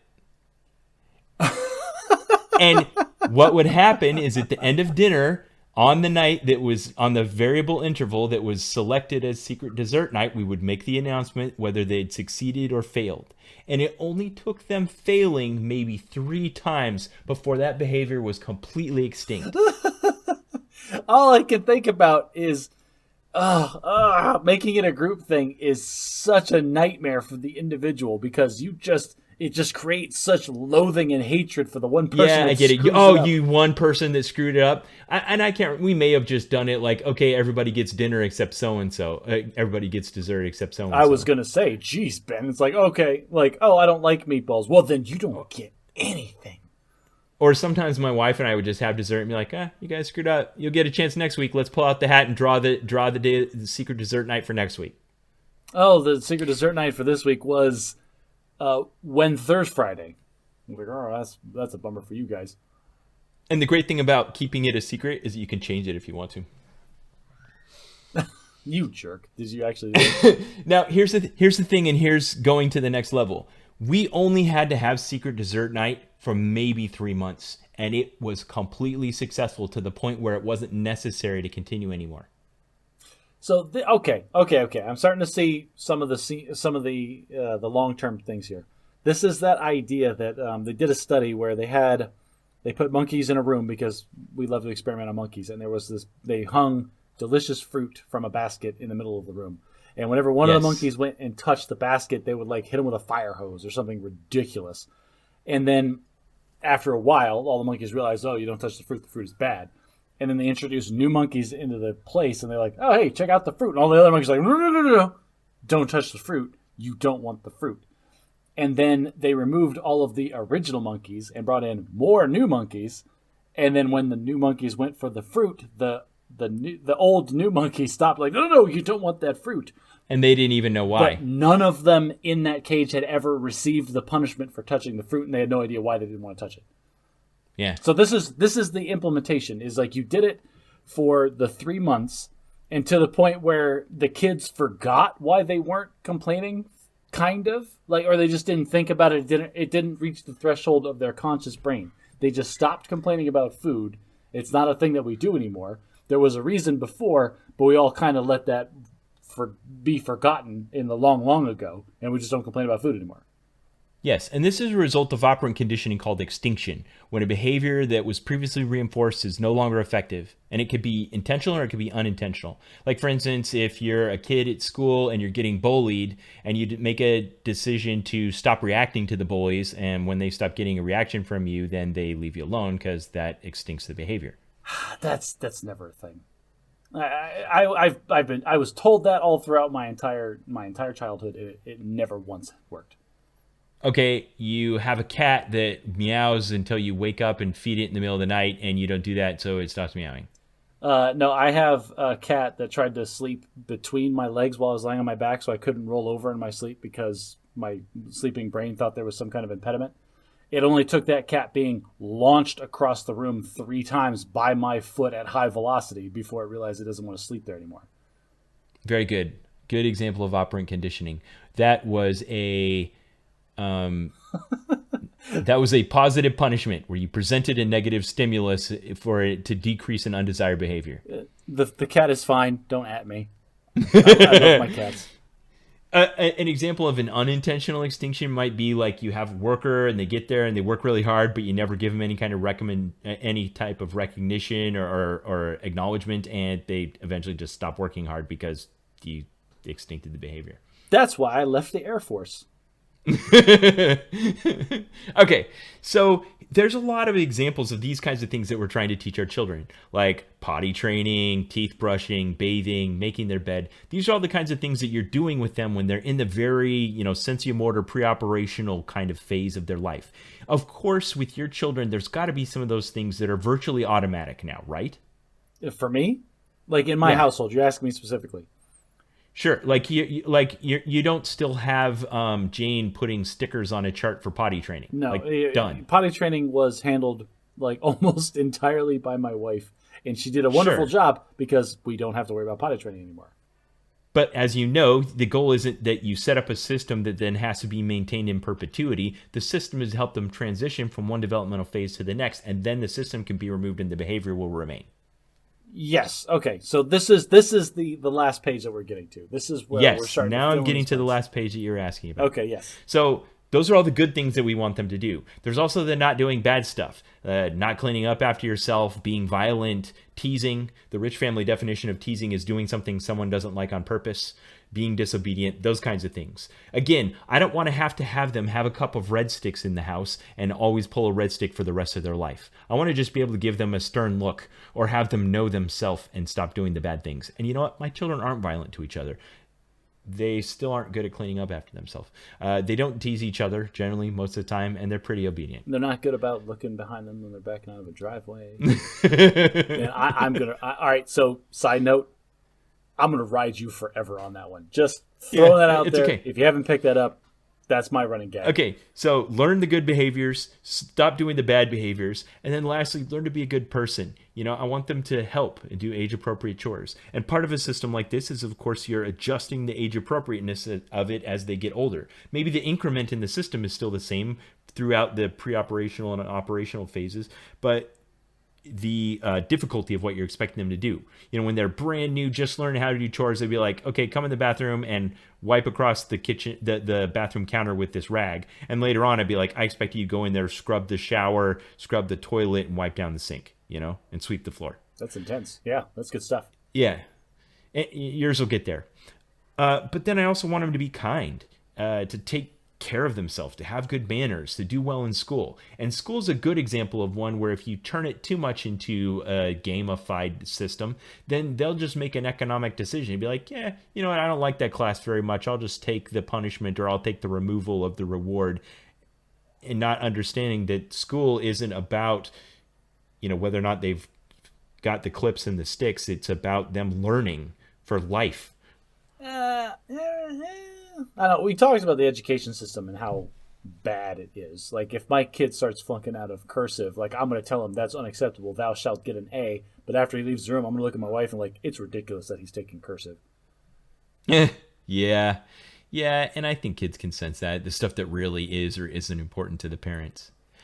So what we wanted to do when we introduced this system in life was to have it be something that would help them in the early phases of development where they didn't have those intrinsic external motivators, and help them transition from not knowing how to do it to getting to that end place faster and more elegantly. This is... I know you're in the middle of putting a bow on this whole thing. I'm almost done. I have to comment on this part, though, because... Go ahead. Like you said, all parents are playing it by ear. And up to this point, I feel like I've just been doing the thing that I always do. Like, this is just my natural tendency on how you impart your values onto any other person external to you. For me personally, it's just be the example. And when asked, you give the explanation. And then you're just the one. Like, you need to be the one in front that these people look at and say, I want to be that way. And so you try to do the things that reinforce the behavior or whatever to try to drive them in that direction. But you're coming, like, so I'm trying to, like, almost subconsciously, I'm just trying to be this inspirational leader for my children to try to emulate. But then... Yeah, but that's not going to teach them how to scrub a toilet. Well, but I mean, obviously you fill in the details with specific instruction and the management techniques or whatever.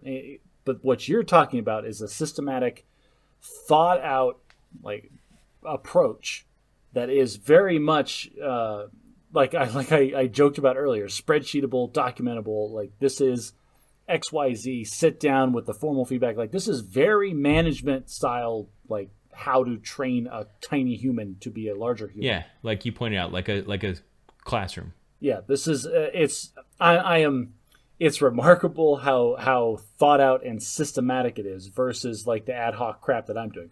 Frankly, Ben, like, you're making me feel like a bad parent because I am just winging it all of the time. Well, like I said, my wife and I were fine until I deployed, and then she had to do it by herself, and then she had to come up with a new way to do it. You guys are still on a man-to-man defense here. Like, you're not having any more kids. Maybe ad hoc's good enough. I'm very tempted to just put this entire conversation into that bucket in my head. It's like, oh, we don't have 1,000 children. I don't need to worry about all of these hardcore systems. And the system has some drawbacks, Josh. Like, it monetized and gamified the system and introduced secondary reinforcers, but it was hard to keep it consistent. Like, for instance, let's say we had something going on Saturday in the block of time that we normally set aside for the screen time. Man, that was a crisis. Josh. If they'd worked all week and been really good and they expected 2 solid hours of screen time and we just couldn't give it to them for whatever reason, it was really bad. Have you ever watched the show Community? Again, you're aware of it. Yeah. Okay. There's an episode where one of the students finds out that A-minuses are only given out because the teachers want to, like, acknowledge this. Basically, it's the teacher's choice to communicate to the student. It's like, yeah, you did everything technically correct, but we don't like you, and that's why we're giving you an A-. And that secret got out, the students found out, and it literally caused a riot. Like, people started throwing bricks through windows. Like, minuses aren't real. That's what this sounds like. It's like, there's no screen time on Saturday, and then the next thing you know, the house is on fire. Yeah, we had, it was so serious we would have to basically schedule a makeup block if it wasn't, we weren't able to do it. Wow, that is some serious, like, your kids are very invested in those popsicle sticks. Yeah. Now, there was other things we had to do. For instance, it worked fine during the school year, but what about during summer? So when summer would come around, we would adjust their chores. We would adjust the value of the clips. We would adjust the increments of the popsicle sticks. Like, for instance, during the school year, maybe each popsicle stick was worth 10 minutes, but during the summer, each one's worth 15. I'll tell you right. Because they just have more free time. That summertime thing, that's hitting me hard right now because my life hasn't changed, Ben. I don't work on a rotating agricultural schedule that my kids do. So I'm still pounding away doing my accounting work in the kitchen, but my kids don't have the structure from 8 to 2 that they used to have. And so now they're constantly, and you know what? I'm just now realizing that my inconsistency is causing me problems. Because before, back when school was still on, they knew they weren't allowed to be on screens for like TV or video games until 3 o'clock, and they wouldn't bother me about it until then. But now, like, I'm noticing they're coming at me multiple times a day to ask for that, and I'm realizing that that's not their fault, that's my fault, because I'm giving them different answers for different times. Yeah, if I that's it. Consistency is key. If you just have a scheduled time and an expectation for what they got to do, then they won't bug you. Yeah, but the problem is if they're playing in like the next room, I don't want to yell at them because they're having fun and playing, and but I'm still sitting here trying to work like, hey, you guys need to go somewhere else because you're freaking loud and small children, and I'm trying to do professional work. I don't want to punish them for that. But this is me. I need to be more consistent with the summertime thing. Yeah, and then, like you've been asking all along, ultimately they reach Piaget's formal operational stage and they age out of the system, which for the most part all of my kids have done now. So we aren't really maintaining the system because it's not necessary. Okay. Now, there's a few other interesting drawbacks, things that came up that we didn't realize. For instance, sometimes, for whatever reason, we would end up with something on the prize shelf that nobody wanted, and we would have to hold a clearance sale. We like reduce the price of things to get it off the prize shelf. Or if somebody's like, oh my gosh, it's Saturday, I forgot to tell you, Mom, I have a birthday party this afternoon. Instead of doing like a panic run to the store to buy a present for the kid, we'd be like, I'll just pull this prize off the shelf that nobody wanted to buy. Nice. We scratch a little prize ticket off of it and wrap it up and give it to the birthday party. Now, here's a question. Do your adult children have a weird like attraction to popsicle sticks that they can't explain? Maybe it's like your 19-year-old like soon to be married son like go in a store and like, ooh, popsicle sticks, and just like get a whole bag of 50 for no reason. So here's an interesting thing that happened that neither my wife nor I anticipated that was an extremely positive outcome of our system. Our children at one point decided that they wanted to help each other achieve the fixed ratio reinforcement faster. So let's say Michael was saving up for something that cost 100 clips. That's $50. So 100 clips, and he was at 70, and he would talk to his brother, and his brother would offer, and they would contribute other people's prize increments to the one person, and they would save up together to get things for each other. Well, that's communism. You gotta quash that right off the bat. No, that's not communism at all. And my wife and I, at first, we were like, "Is this a problem?" Because we didn't think of this. This wasn't in our. Is this collective bargaining? Hang on a second. This is the problem here is that your kids are. Yes, it's in a positive way, but they are still ganging up against you. Like they are working together against the system. Yes, they were. But we had to ask ourselves, do we care if they gang up against the system? And we decided we didn't. So if they decided that they wanted to contribute their clips towards someone else's prize, we would permit it. And it was extremely positive. Like, it developed this sense of community and cooperation. There was no coercion happening. It was just selfless giving, and we did not intend that at all. And you know what? You're pitching that as a positive. And Ben, I will say that is a positive right up until they all start voting as a block. Like when all of your kids decide to go on strike and they're sitting at the kitchen table like, no, we're not going to do chores until our demands are met. Now you've got a problem. Yeah, I mean, there were other problems. For instance, if I had a kid that was really acting up and having a really tough week, and I'd only put 12 popsicle sticks in their cup, and I made them pull the 12th popsicle stick, my system is now ineffective for the rest of the week. It's like, oh, what are they going to do?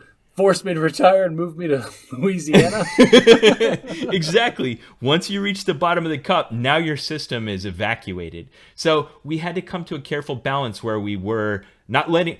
You don't want to get caught pacing yourself. It's almost if they realize. Yeah, it's almost a logarithmic scale of doing stuff bad to get a popsicle stick pulled, because you knew when you pulled the last one. Now this kid's off scot-free, and he's going to be a little terror for the rest of the week. So like the amount of it's the old Santa Claus is coming thread. The amount of bad stuff that he had to do to get the third, second, and last popsicle stick pulled was increasing exponentially. Yeah, Santa Claus is on a fixed interval reinforcement schedule, which is the least effective of the four. The good behavior goes up right before the stimulus is presented, and then flattens out after that. All right, Ben. Well, let me wrap up my portion of this because it's you clearly with your wife created a very complex, in-depth, and put a ton of time, thought, energy, and effort, and just sheer willpower into creating a force multiplying systematic approach to raise your children in a disciplinary and a behavioral standpoint. And while I have been over here mostly heckling you this entire explanation, I do recognize the amount of just raw work that you put into it. And there are some things that have stuck with me, some interesting concepts that I'm taking away from this. And even if I have to say, like, if I'm talking for our entire listener base, I have to be the most skeptical person on the of all the people that listen to this podcast of the stuff that you say. So if I'm walking away from this conversation with a couple of insights and maybe some things I'm going to think about in the future, that's a huge win for the rich behavioral modification system. Thank you. Now, there's one other thing I want to talk about, and then I'll wrap it up. And that is the challenge of my daughter, which you brought up throughout this discussion. My teenage daughter that's wrecked 2 cars. She has always been an anomaly in our system because my wife and I, after we'd established what motivated our sons, it didn't replicate for her. She wasn't motivated by the same things as them. Okay. She didn't care about playing Nintendo on Saturdays, at one bit. So we quickly realized that we couldn't have the same thing incremented for her. And she was happy not getting the things on the prize shelf if it meant not doing her chores. Interesting. Okay. So the challenge for you as a parent is you can't introduce a system like this if you don't know what motivates your children. And sometimes what motivates them might not fit nicely into a system like this where you can increment it into bits of time or pieces of dollar value. So that's the challenge. And for her, I don't know that I ever really figured it out, Josh. She's fast approaching the post-operational phase, and I believe she's turning into a self-actualized, good human being who's kind and good to others. But it is not because of my behavioral management system. She is an aberration. We don't know why or how this happens, but it seems like it's working okay, so we're going to call it a win anyway. Yeah. My daughter, all right, so Ben, like, you're not the only one. My daughter is 6. She's 6, and I already feel like I have no idea how to control or alter her behavior in any usable sense. So, like, you've got 6 kids. If you've got one aberration out of the 6, that's a much better ratio than what my batting average is over here. I'm batting 500, where I feel like my son's kind of got it, and my daughter, like, I just want to, again, I don't get it. I don't get it. Why are you so difficult? Well, I hope you can figure it out, and I'm glad I may have been a little bit of help. And Nicole, if I messed things up, I'm sorry. Yes, I will direct any and all feedback to you directly. Like, even though I'm the one that's going to be bringing it up to her, it's like, so, hey, Ben said this thing. It was Ben, not me. No, this is Ben. No, you stop yelling. No, put the plates down. Stop throwing things at me. No, it's not that bad. It's really not. Okay, I got a request for you, Josh. So next time we talk in 2 weeks, I will now it will have been after my son's wedding. This is a major life event for a lot of people in the rich household, not just like your son, but you. This is a big step for you. Like the next, it is. We're adding a whole new member to our family. The next step for you is to be a grandfather, and holy crap, I don't think I can be friends with a grandfather. Starting the next chapter of life, losing friends who don't want to be friends with grandfathers, all kinds of things. So, we did one where I interviewed you about your marriage. So maybe next time you can interview me about the cultural and social things surrounding marriage in my family. Ben, you can't tell me what to do. Maybe I need to introduce I need to introduce some stimulus on a fixed reinforcement schedule. If you alter my behavior in a way that the listeners can actually recognize, that's going to be a huge loss for me as an intelligent person. Don't you do your Jedi mind tricks on me over podcast. As always, everything we've talked about today, I'll have links and notes to the stuff we talked about in the show notes and on our website. I'll put some memes, some graphics I made. I even made a really good graphic of my my consolidated parental theory, and some of the other things that we've talked about that will be up on our Facebook page, as well as there will be an open thread on our subreddit if you want to go there and join in the discussion, talk about your parenting ideas, ask questions, those types of things. If you like what we do, please recommend us to a friend. It's I feel like that's a low bar to ask. Like, if you like what we're talking about, obviously you should tell your friends. They're your friends. If you like this, they should like it too. If you want to show a little bit more, obviously get involved with all of the different social media platforms that Ben is so good about upkeeping, like joining the conversation on the Reddit and the Facebook pages and all of that stuff. And if you love us and you can't get enough of what we do, consider becoming a patron on our Patreon page. We have bonus content that we put out. We just put out an episode about smartphones. It's super nerdy and great. There's also stuff that we like to give away. Ben did a giveaway not too long ago where there was some classes or some online training that he could get. We have more of the challenge coins at the time of recording. If you're in the far future, sorry, we're probably out. And as always, thanks for listening to Bad and Magic Podcast.